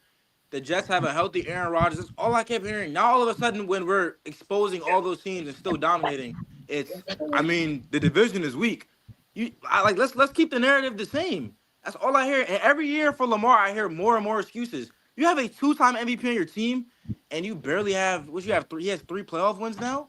Two MVPs and 3 playoff wins. Josh Let's Allen not has act double the like playoff Josh wins. Allen doesn't lose to Patrick Mahomes every year. Josh Let's not Allen act has like that's double not the a playoff thing. wins. He's a Josh Allen playoff has double coach the playoff too. wins, does he not? He has I double want the to playoff glaze Super wins. Bowl They so both bad. have never made a Super Bowl. They both have And never been there. They're in the and guess same what? And playing Lamar field. and Lamar 9 times out of 10 is all right. All right. What was the excuse last year for Lamar? He had the better team in the AFC Championship. What was his excuse? No, You there didn't was play? no excuse. I'm not gonna say I'm not giving you an excuse. He didn't play well enough. That there is no excuse for that. We But hear you're that not gonna every say year. That's all here. you hear You're from not gonna Lamar. He say didn't play here. well enough. You hear that every year from him. He didn't play well enough. If you are a Josh two-time MVP, you got to go and Allen's get the it same done. way. Josh Allen's the same way. Y'all Since lose when to does Josh Allen not play good? Josh Allen outplays Patrick Mahomes in mostly every game in the playoffs. It's his defense that sells him. What do you want him to do? He can't Well, play. He if can't I play may defense for his interject, team. if I may interject to give a voice of reason, let me just say this: the two best running backs in all of football are in the playoffs, and one is Saquon Barkley, and the other is Derrick Henry. And unfortunately, Ravens, that when you bring a Hall of Fame running back on your team, it diminishes what Lamar does. MVPs do things that they're not supposed to do under extraordinary circumstances, like what Jay Daniels doing. There's no elite running back on his team. There's no first ballot Hall of Famer over there. Okay, Derrick Henry and Saquon Barkley are first ballot Hall of Famers. So sometimes you get what you ask for. You want the big game player, you get them, but now all of a sudden they look at you and go, especially because, as I like to say, the wetting of the bed by the Ravens in previous years. The wetting of the bed in big games, not showing up, you're a freaking coach, and I'm sick and tired of making excuses for John Harbaugh. He's fired everybody except himself. Thank you. Everybody himself. He doesn't stick to the script. When the Ravens should have ran the football in previous years, they start trying to think too much and throw and do all this other stuff. I don't know if Andy Reid has the the Obi-Wan Kenobi spell on this dude or what? The Jedi Master, because when he goes up against his master Andy, your coach chokes, bro. I mean, like freaking script. There's nothing in the building. Give DH the ball. So what that everybody knows he's going to get it. Stop him, right? And so that's what makes me concerned with Baltimore. Obviously, I believe they're capable of going up in Buffalo. If there's one team that can do it, the Ravens are. But I'm not sold yet on that coach, man. I still feel like he does things. And then, of course, Lamar is the one with the egg on his face because he's the quarterback. And he gets a lot of blame when they don't win. So it's going to be very interesting. Obviously, Josh has proven that he can do more with less. And then again, Kalani, you tell us, were the Bills better than we thought they were? You know, you guys lost a ton of players last year. And to be where y'all are right now is nothing short of a miracle. I mean, yeah, you guys – obviously drafted well, but I don't think anybody expected Buffalo to be where they are this year. I know I did. I'm not going to sit here and tell them like that. So kudos to your team over there, man. I mean, you guys did some big stuff. At the end of the day, you saying all those things it just makes my case for the MVP argument. I'm not saying Lamar Jackson isn't great. I'm not saying this year Lamar Jackson doesn't have the better stats on paper, because he does in most of the categories. He does. He generally does, and he's playing great. But let's keep it the same, because last year all I was hearing, Josh Allen cleared him in mostly every stat for the quarterback position. All I was hearing last year was, I mean, he's number one in the AFC. I mean, he led his team to a better record than Josh Allen did, mind you. But Lamar didn't have the turnovers that Josh Allen did. How are you going to be MVP? Yeah, Josh Allen threw a lot. But I will say this: Lamar Jackson's MVP year last year.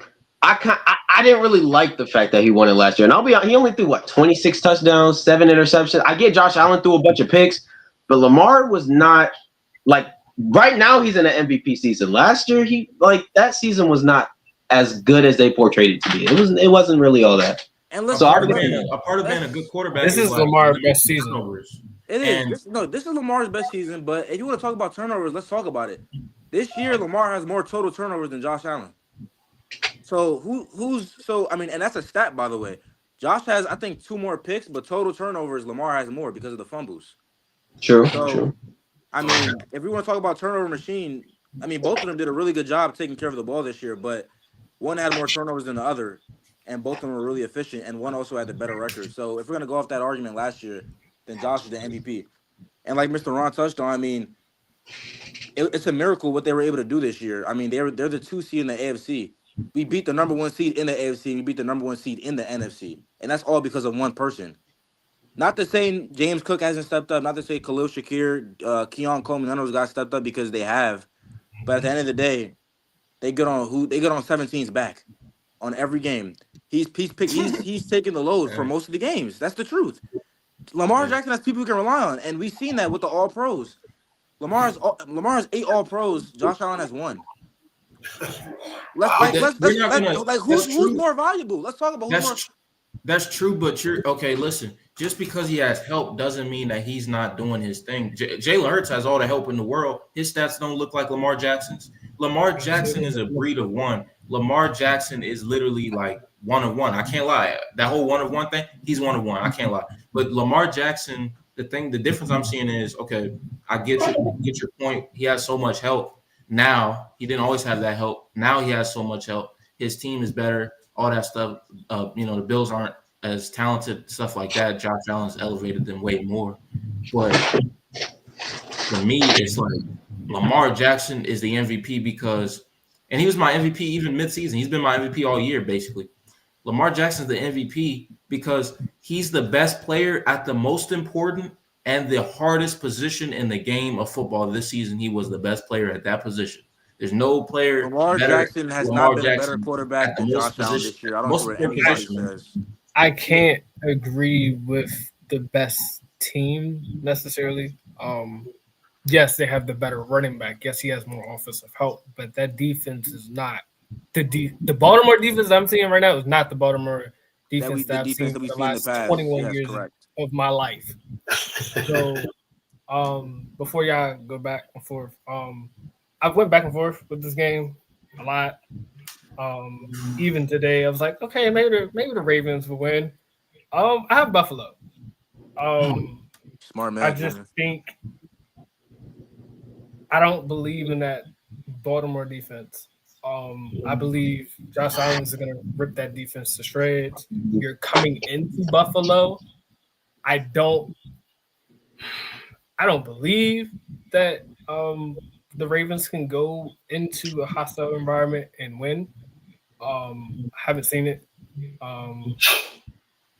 Again, like I said last week, the only way I see the Ravens going to the Super Bowl is unless they run the ball 35 times a game. Period. If you do not run the ball 35 times a game, I don't see them making it all the way through. Yeah. That offense is very difficult to defend, but I believe if they commit to stopping Derrick Henry as much as you can and try to force Lamar as much as you can to throw it in the pocket and try to alleviate his first receiver, I think you're going to have a chance. I just believe in just home hood advantage. I believe in Buffalo. I believe in Josh Allen. I'm not going to say I believe in Buffalo. I believe in Josh Allen. So I'm going to have to go with Buffalo. I don't think they're going to have – Baltimore's going to have a stop for Buffalo's offense. Yeah. And honestly, like Buffalo, I will seriously give that to you. Like, I'm not gonna sit here and call Buffalo or Josh Allen a bad quarterback. I had the Bills after everything they lost in the offseason. I had the Bills winning, I think, maybe 9 games, fighting for a wild card spot. I didn't expect them to win the division. That was really stupid. I didn't expect them to win the division. I didn't expect them to make a deep playoff push. They're proving me wrong. But you talked about the Ravens defense, and sometimes they're iffy. But there are games where they will dominate a team. They will shut a team out. I mean, Steelers didn't have that good of an offense. They shut the Texans out on Christmas. I know it was early. Like we already said, they shut out Buffalo before. Not really. Like 35-10. You know what I'm saying? But like, there's games where they step up against really good teams, and that defense can shut things down. They force turnovers. Roquan Smith, Kyle Hamilton, I think personally is the best safety right now. Could be some bias, but that dude is a ball hawk. That dude knows where the ball is all the time. He just doesn't. He has hands of stone, but he can work on that. But I mean, this defense, when they are locked in, this defense is tight. This defense is tough. They know they have great pass rushers too. Matabike, even Van Noy has stepped up. He's kind of had a revival in his career. That defense is tough. I would never go into a game undermining the Ravens defense. I mean, they are not, like you said, past 21 years. You know what I'm saying? They've had great defenses. This right now is nothing like it. Even last year they had such a good defense. I really think they should have won it last year. That's the only reason they were competing against the Chiefs. That defense last year was insane. It was incredible. This year, they just got to lock in. Sometimes their defense is not what it's supposed to be, and that's the only way I see them losing. And Josh Allen will take advantage of that. That is the reason why I'm picking Buffalo. The inconsistencies. You can't pick and choose when your defense is going to be great. You can't pick and choose when you want to step up. So I think that's when you have one of the best quarterbacks in the league. I don't think he's the best. We all know who's one of my favorite quarterbacks. We don't have to get into the Joe Burrow glaze. That is part of the reason. The only way I can see Baltimore winning is unless they just take time and chew. Meaning when I mean chew clock, I mean like a whole quarter for one drive. That's what I see. I'm not thinking Baltimore defense is horrible. Of course they're gonna step up and do what they do, but I don't think at the end of the day you're going into Buffalo. That is a hostile environment. You're gonna have to punch them in the mouth first. I would be rooting for Baltimore. Let me say not Baltimore. I'm rooting for Lamar. I'm not rooting for Baltimore. I don't root for Baltimore. I can't stand your fans. Half of y'all bandwagons. But I'm rooting for Lamar because I can't deal with I don't want him to deal with the scrutiny that the media will, particularly ESPN, Fox, he will have if he loses. Even though some of that is some of the blame is not always on him, but I still be rooting for you guys, but I don't see you guys going into Buffalo. But if you go into Buffalo, I think you can go into Kansas City. But yeah. I just don't see it. I don't see how that Baltimore team could go into Buffalo. It's supposed to be 70 degrees. a 75% chance of snow that day around that time.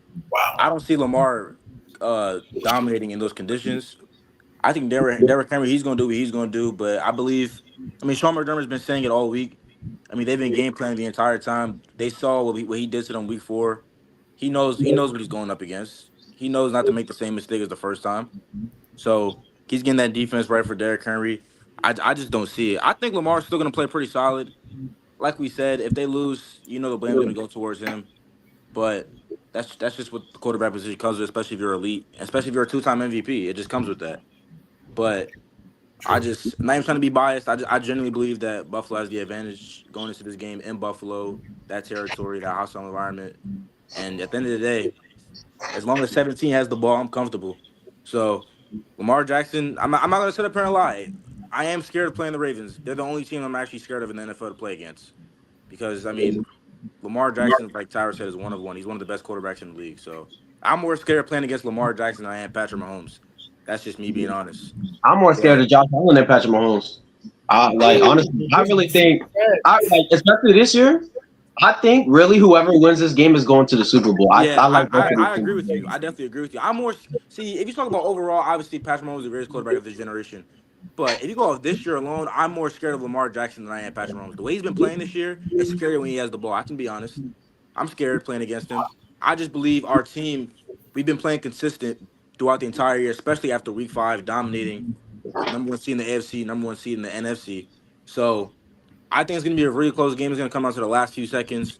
But I'm going to go with my guy, Josh, go with my team, Buffalo. So it'll definitely be a good game, but I'm going to have to go with Buffalo, give them the edge. Yeah, and real quick, just to kill this narrative, whoever wins or loses, Josh Allen, Lamar Jackson, I see every, talk show, every sports broadcaster talking about, oh, Josh Allen has never been to a Super Bowl. Lamar's never been to it. You know how many great quarterbacks have only won one Super Bowl? Drew Brees has only won one Super Bowl. People call him a first ballot Hall of Famer. Aaron Rodgers has only won one Super Bowl. First ballot Hall of Famer. Phillip Rivers has never touched a Super Bowl. People call him a great quarterback. There are so many great, even Hall of Fame quarterbacks. You want to go way back. Dan Marino has never won a Super Bowl. They've never won a Super Bowl, but people call them one of the top 5 greatest quarterbacks of all time. Like, winning a Super Bowl is important, and it can play into how good you are. But at the end of the day, there's greats that have never even seen the game. So I just want to kill that narrative. If Lamar Jackson wins, if Josh Allen wins, whoever's on the losing side of it, they're still top 5, top 3 quarterbacks, top 2 quarterbacks. I don't care if they do not take the Super Bowl, if they only win one Super Bowl. I don't think it matters. There's quarterbacks that have proven that. That I want to kill that narrative right now. Peyton Manning as well. Peyton Manning, all-time great quarterback, only has 2. I mean, and you would think he would have more than what he had. So. I definitely agree with that. Unfortunately, there weren't shows like 4th and Goal sports shows. Every channel with ESPN. He didn't have that back in Dan Marino's days. So who cared, right? Only a few people that even watched football, right? Now, all of us are talking about it. And if you don't think these shows get to the people that are playing the sport, you're sadly mistaken. They're probably watching some of these things right now as we speak. So it's a lot more pressure, but I'm going to say I like what everyone's saying, and you guys have very healthy respect of each other, as you should. The Bills are very capable. The Ravens are very capable. Like I said, there's very few teams in the league that I know can go on the road and win in another environment. But I'm going to say this. I think the concern I have is with Dave coming back in a game like this, the weather bad, coming off an injury, that makes me a little nervous. Obviously, DH, we know what he's capable of. But it's going to come down to probably these 2 quarterbacks, as it should. Which one of them is going to do the one thing that the other one didn't do, or who's got the last one with the ball in their hands? So I think I know they say the regular season doesn't count, but if you think that's true, you're sadly mistaken. Everyone's watching. All the scouts, all the sports writers are watching this game. And believe me, it's going to have a big influence. They say the votes are not in yet. I don't believe that. I think this is going to impact the MVP vote. And I definitely want to touch on what Aiden said in the chat. player to watch. Terrell Bernard, fourth best linebacker in the league behind Rowe, Fred, Zach Bond, all those guys. That's a really solid point. I think Terrell Bernard is one of the really underrated guys in the league. So thank you, Aiden, for like touching on that. And I mean, and that's what I meant by week 4. We didn't have a lot of guys. Terrell Bernard was out. Matt Milano was out. Teron Johnson was out. All those studs were out. And guess what? They're all fully healthy, which is why our defense has been clicking the entire time since they came back. So those are stars on defense. Those are our captains on defense. The voices on defense. I know Terrell Bernard, Taron Johnson, they don't have the household names like a lot of the other. I think he cut out. I don't know what happened. Well, I mean, the reason I put that in there. Oh, he's back. Yeah, my bad. Yeah. I cut that up. But yeah, like, I'm definitely have to agree with that. Only because it's just like those guys don't get a lot of attention like the other like best ball hawks like with like Kyle Hamilton. You know what I'm saying? Whoever the case may be, they have the better household names that they've proven themselves. That is what it is. But I feel like when you say names like that, a lot of people I see in the comments or on like a lot of the networks, who's that? Or I mean, are they really gonna make that much of a difference? Believe it or not, if you watch the games, they make a huge impact for the defense. So not having those guys week 4 made it really hard for the Bills to win, and which is really why the Ravens dominated the run game, especially with Derrick Henry. So with those guys.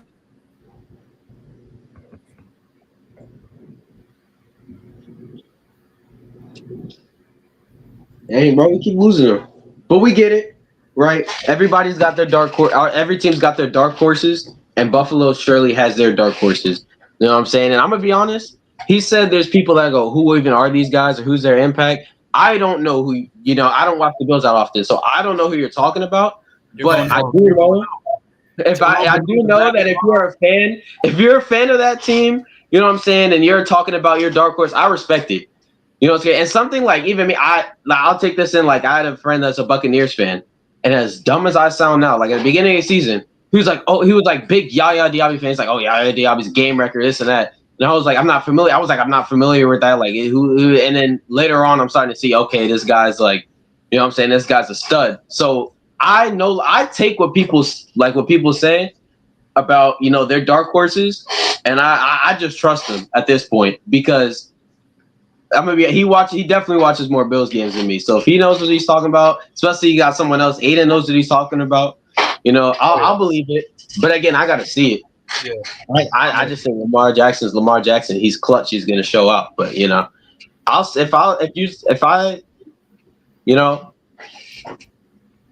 all I'm gonna do.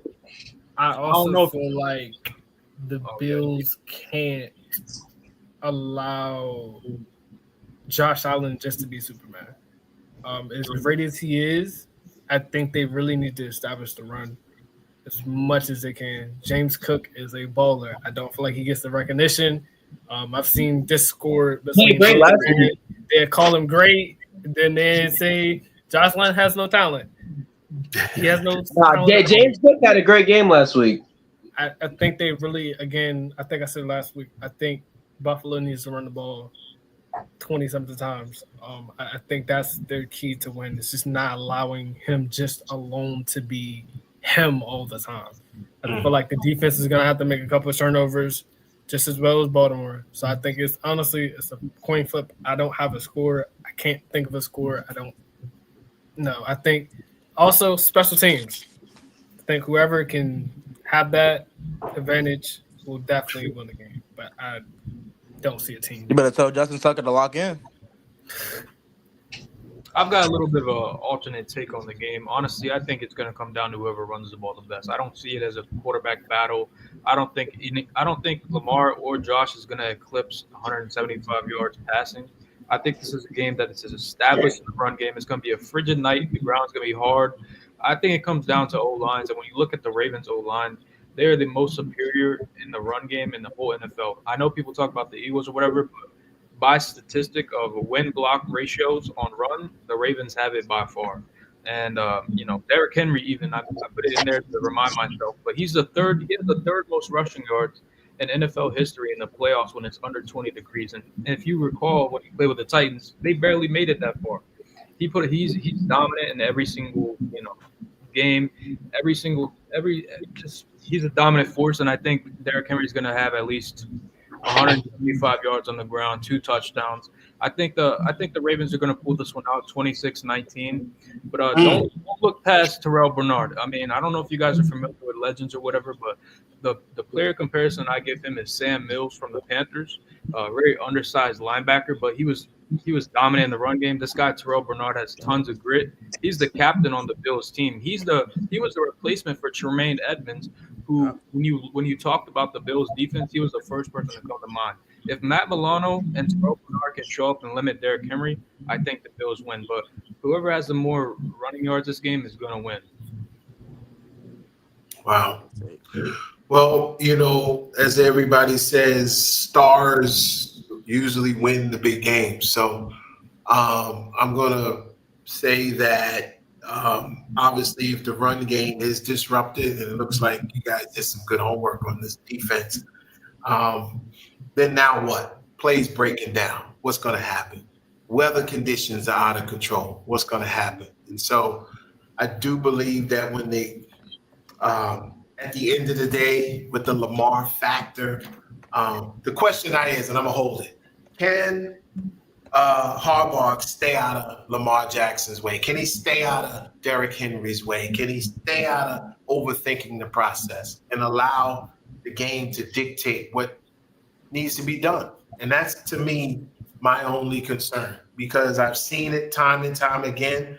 And Jerron said it best. The Ravens did absolutely have better defense, and they probably were slightly better last year than any team Kansas City faced. But when you don't execute the things that got you where you are, you're going to lose football games. It's just like, I don't want to bring up other games, but if Jaden Daniels doesn't play the way he's been playing all year long, they're not going to win. Let's be honest. He has to stick to the script like each and every one of the teams out here coming Saturday and Sunday. Whoever breaks protocol and goes off into another tangent because that defense or whatever made them do it, or the coaching or whatever it is. And this week, forget last week, this is when it really rubber meets the road. The two best teams are playing right now by far. You can't turn footballs over. You can't do things that you're not supposed to do because you're going to pay the ultimate price for that loss. Yeah, you just got to be true to your identity as a football team. I'm back now. I had to step away for a second. But you got to be true to your identity as a football team. The Commanders got to be true to their identity. But with that being said, you do have to make adjustments. The Ravens got to be true to their identity, run the football, because like the best friend of a quarterback is run like a good run game. And you see that with elite football teams. You got to run the football. The Commanders, I feel like our run game is like pretty bad right now. So it's like we really don't have that run game. The run game is more of something Jaden has to create for himself.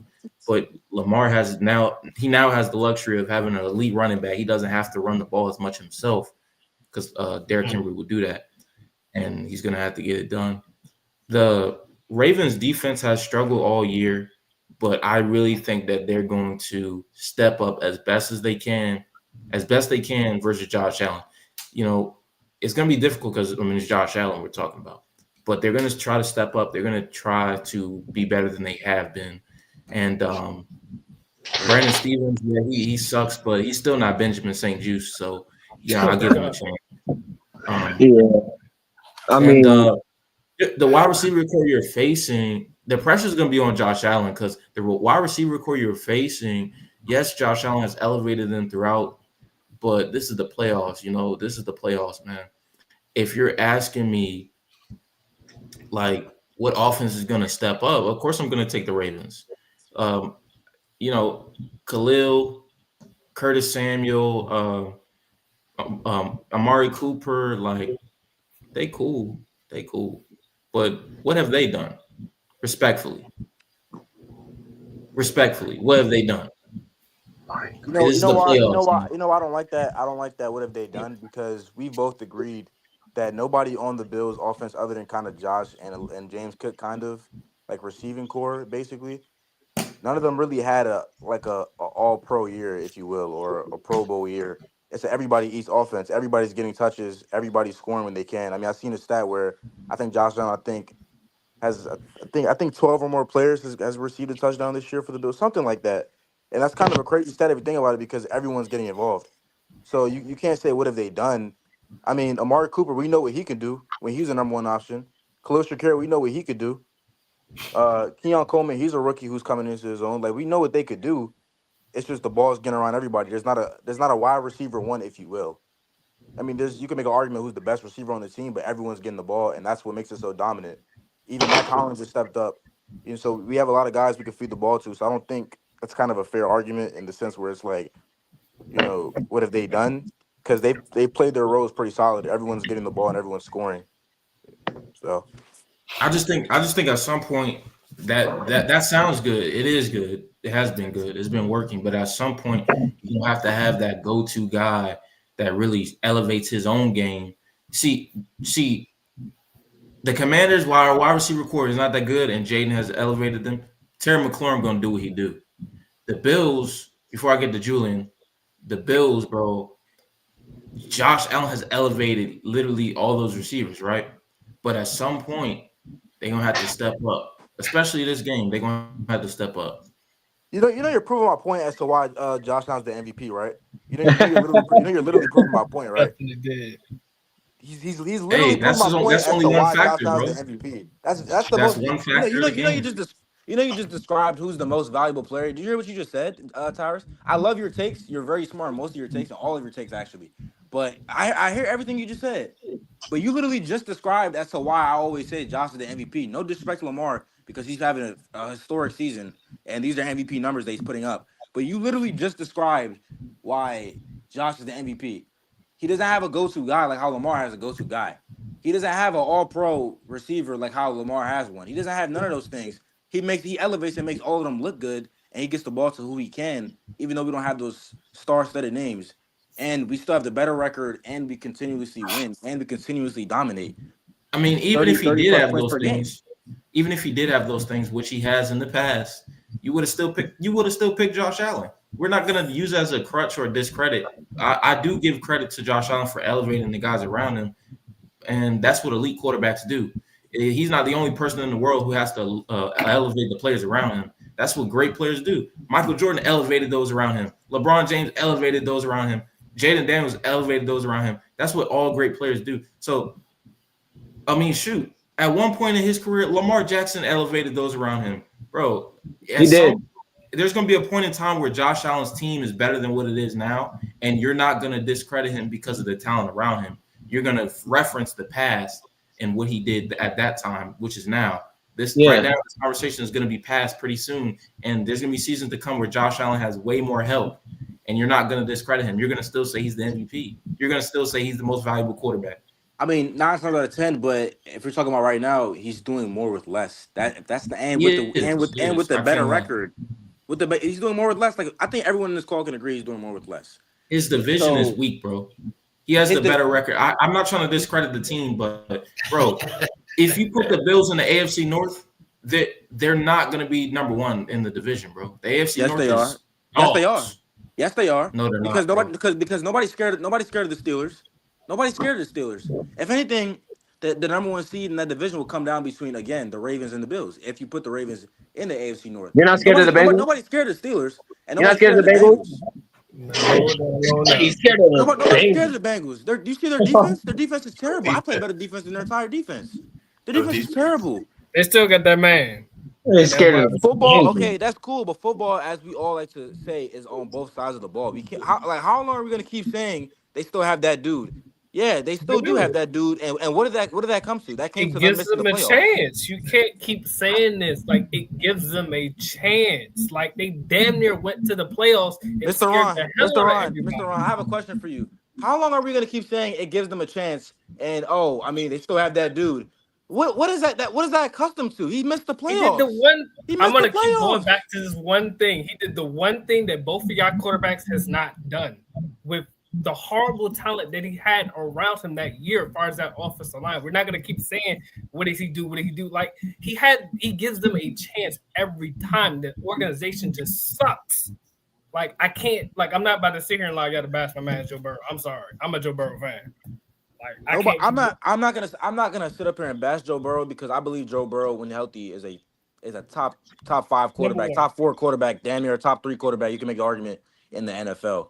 The top dogs, like we always say, is Joe, Patrick, Lamar, and Josh. We all know that already. We know what he could do. Great organization. Jaden up there, he Team. gonna be up there Great too. So Nah, organization. James gonna be up there. He's not fully there yet, Great but he's gonna be up organization. there. But I mean, if you talk about it, like Mr. Ron, that's why I keep trying to ask you, because Julian, he said it.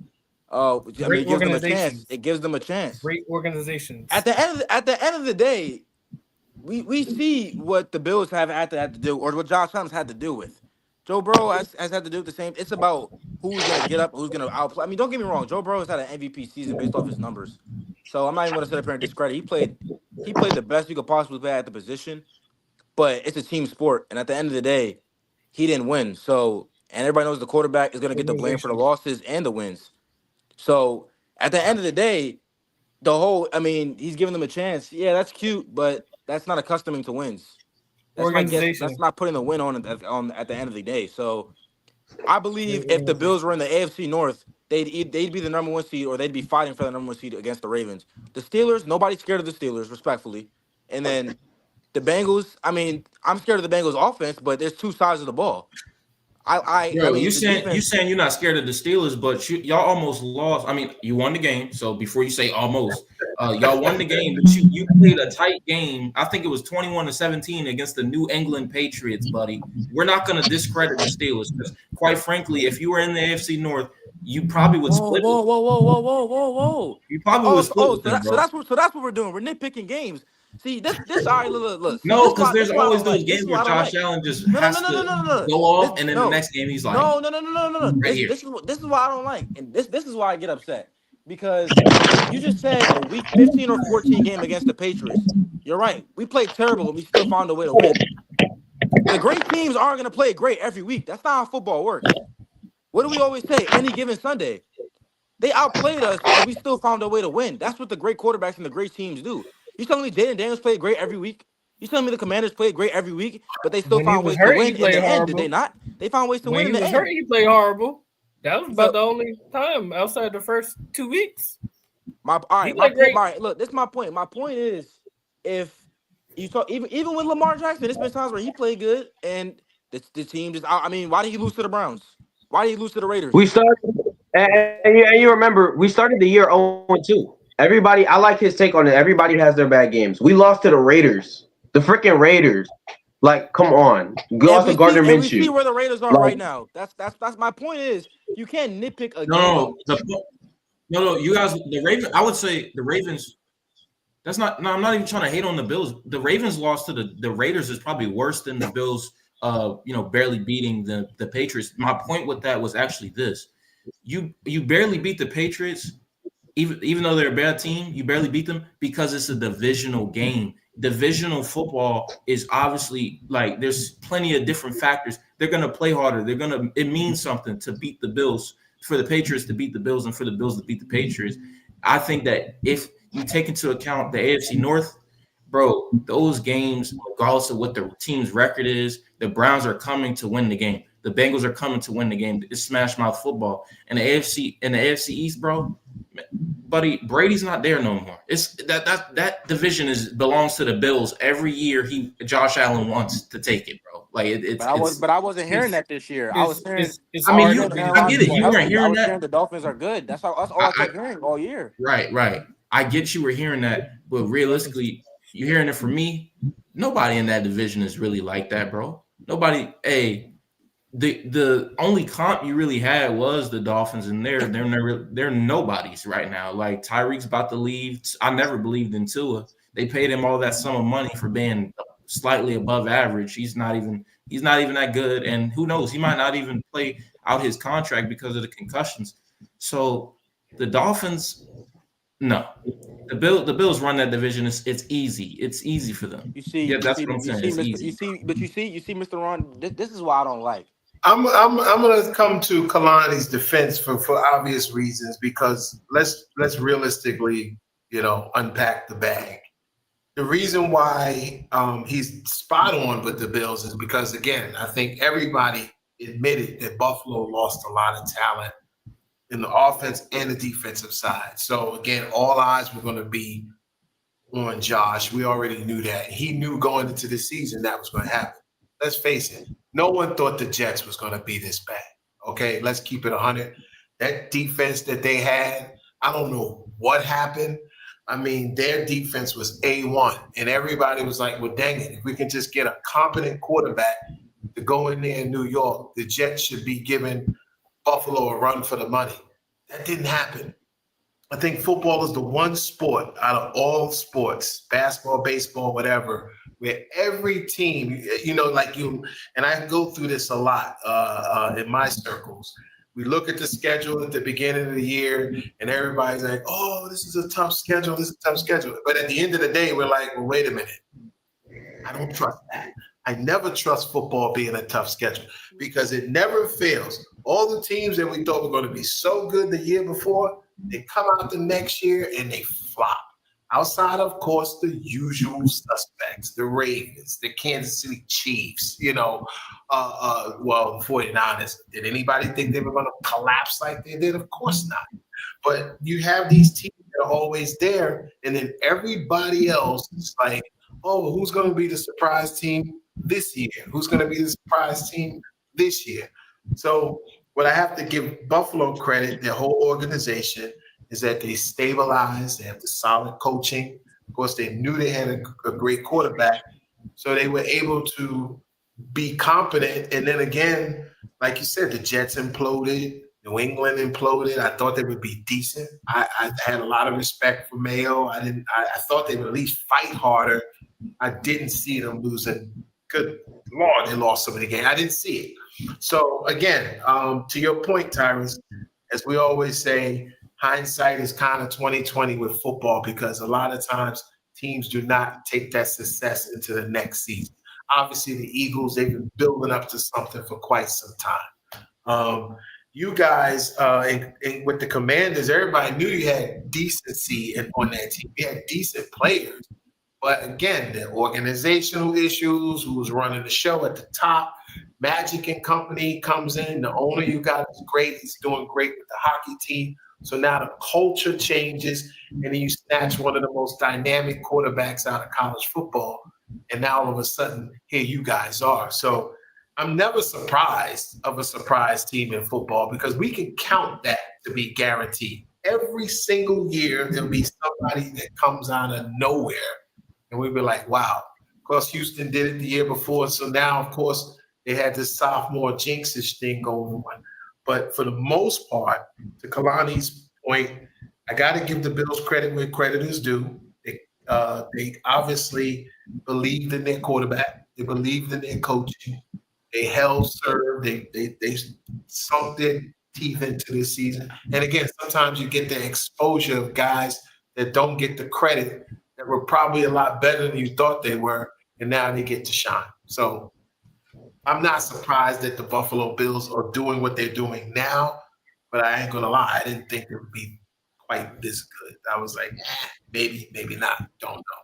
So that's my take on football. It's like rolling the dice with some of these teams. Again, outside of the usual suspects, the Eagles, the Ravens. Now the Dolphins, again, I don't think any of us were sold on them because it's such a lousy cold weather team. They're lousy and cold weather team. And I think we all know that quarterback is holding on by a thread. I don't know how long it'll last.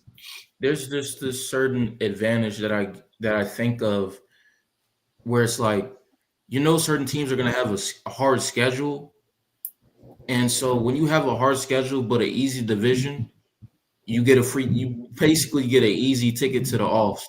And them divisions where you got to scrap for the division, the NFC East, you got to scrap for that division. The AFC North, you got to scrap for that division. But that AFC East, bro, I'm not trying to discredit the Bills. They earned their ticket. They earned their ticket, of course. I just think, we all earn things different ways. We all earn things different ways. The Ravens, for most of this year, I I mean, I picked the Ravens to win the division, of course, but for most of this year, they really struggled because the Steelers were really like that on the beginning half of the year. And we can't discredit them, bro. Like they were really balling at one point, but they let it get out of hand. The Ravens, of course, came back, won a division. There was no pressure on the Bills at any point this year. Everybody was picking the Bills to win the division. Maybe not the beginning of the year, before the year, because there were some idiots out there who picked, excuse my language, but quite frankly, if you picked anybody but the Bills to win the division, I'm sorry, that was a stupid decision. We all make stupid decisions. It happens. Listen, I was on the Jets Jets side. did not win the division. I was. Their defense was so good last year, like incredible. Like what Mr. Ron was saying, they had a top 2, top 3 defense. I was like, dude, they get Aaron Rodgers healthy, and this team is a playoff team. And then I look at Miami, and I already thought Miami, and then I see all the people that Buffalo lost. I was like, oh my God, Buffalo's gonna be 3rd in their division, and then they go out and win the division, and everybody else sucks. Now I look like an idiot. But I will give Buffalo their props, despite how their division has turned out. They made me look stupid, so I'll give them that. Everything everybody's talking about, it reminds me of a quote: "It's Jimmy's and Joe's, not X's and O's. The people that you have on your roster matters." But everything Mr. Ron said is the organization matters. Can you pick the talent? Can you re-sign the talent? That is one thing. I'm sorry. I'm always going to defend Joe Burrow. That's one thing that the Bengals didn't retain was that talent. So, like, it's great and all and everything. We give them the criticism as much as you want. But, like, you guys are in great organizations. Like, Buffalo's a great organization.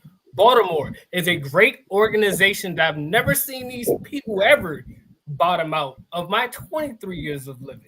Ever have had a stable organization for 23 years. This is why I hate y'all fan base. But organizations matter. The players matter.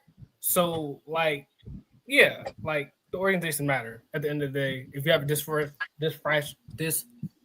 disorganized organization, you're not. I don't think you're gonna go far with whatever amount of talent. And I think you see that in Cincinnati because they've never given Joe Burrow any type of help. They've had the talent, but never re-signed them. So, yeah, that's my 2 cents. Jimmy's and Joe's, not X's and O's. Yeah, I second that. And the sad thing about the Bengals is it seems like we've always been that way. When they had the coach that was there prior, it was the same sad story with Carson Palmer and that group, and they just never kept their talent. I don't understand it. I don't get it. I don't get it.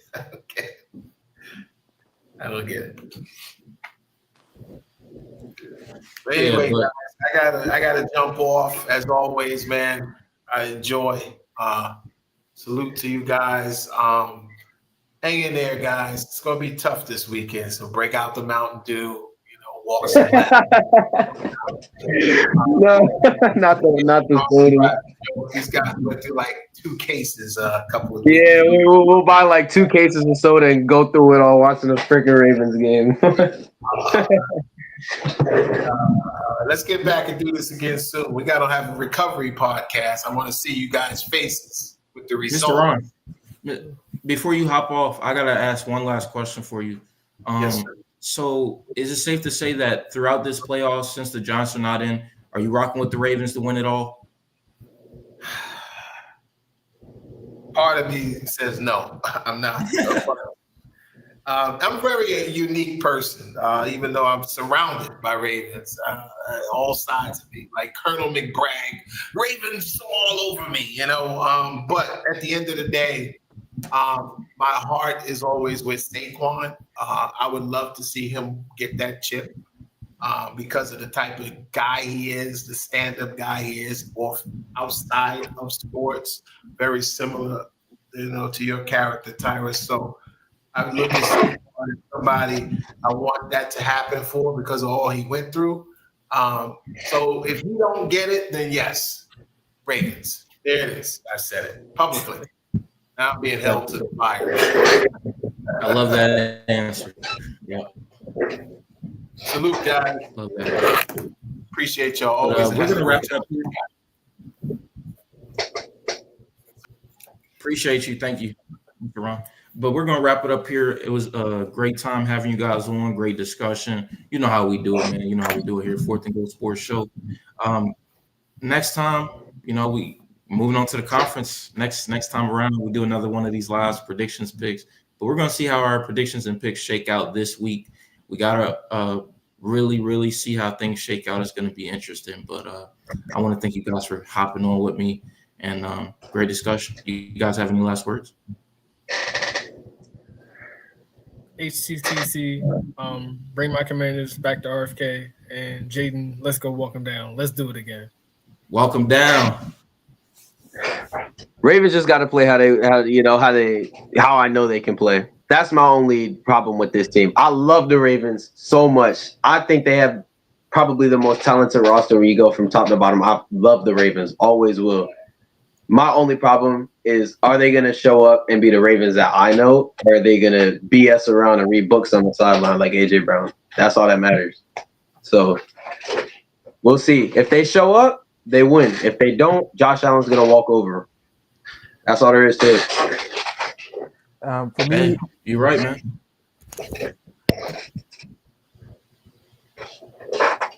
For me, John Harbaugh, please run the ball. Do the only thing we can do. Just run the ball. If you don't run the ball, I'm going to be throwing up the ball for myself. So please run the ball. I'll be there. And no penalties. I'm looking at Brandon Stevens. And for my sanity and for my mental health, please win on Sunday. That's all. Yeah, man. It's going to be interesting, dog. It's going to be interesting. Good games. But to conclude it all, just want to say thank you guys for tuning in. Thank you guys for watching. Appreciate you guys for coming on.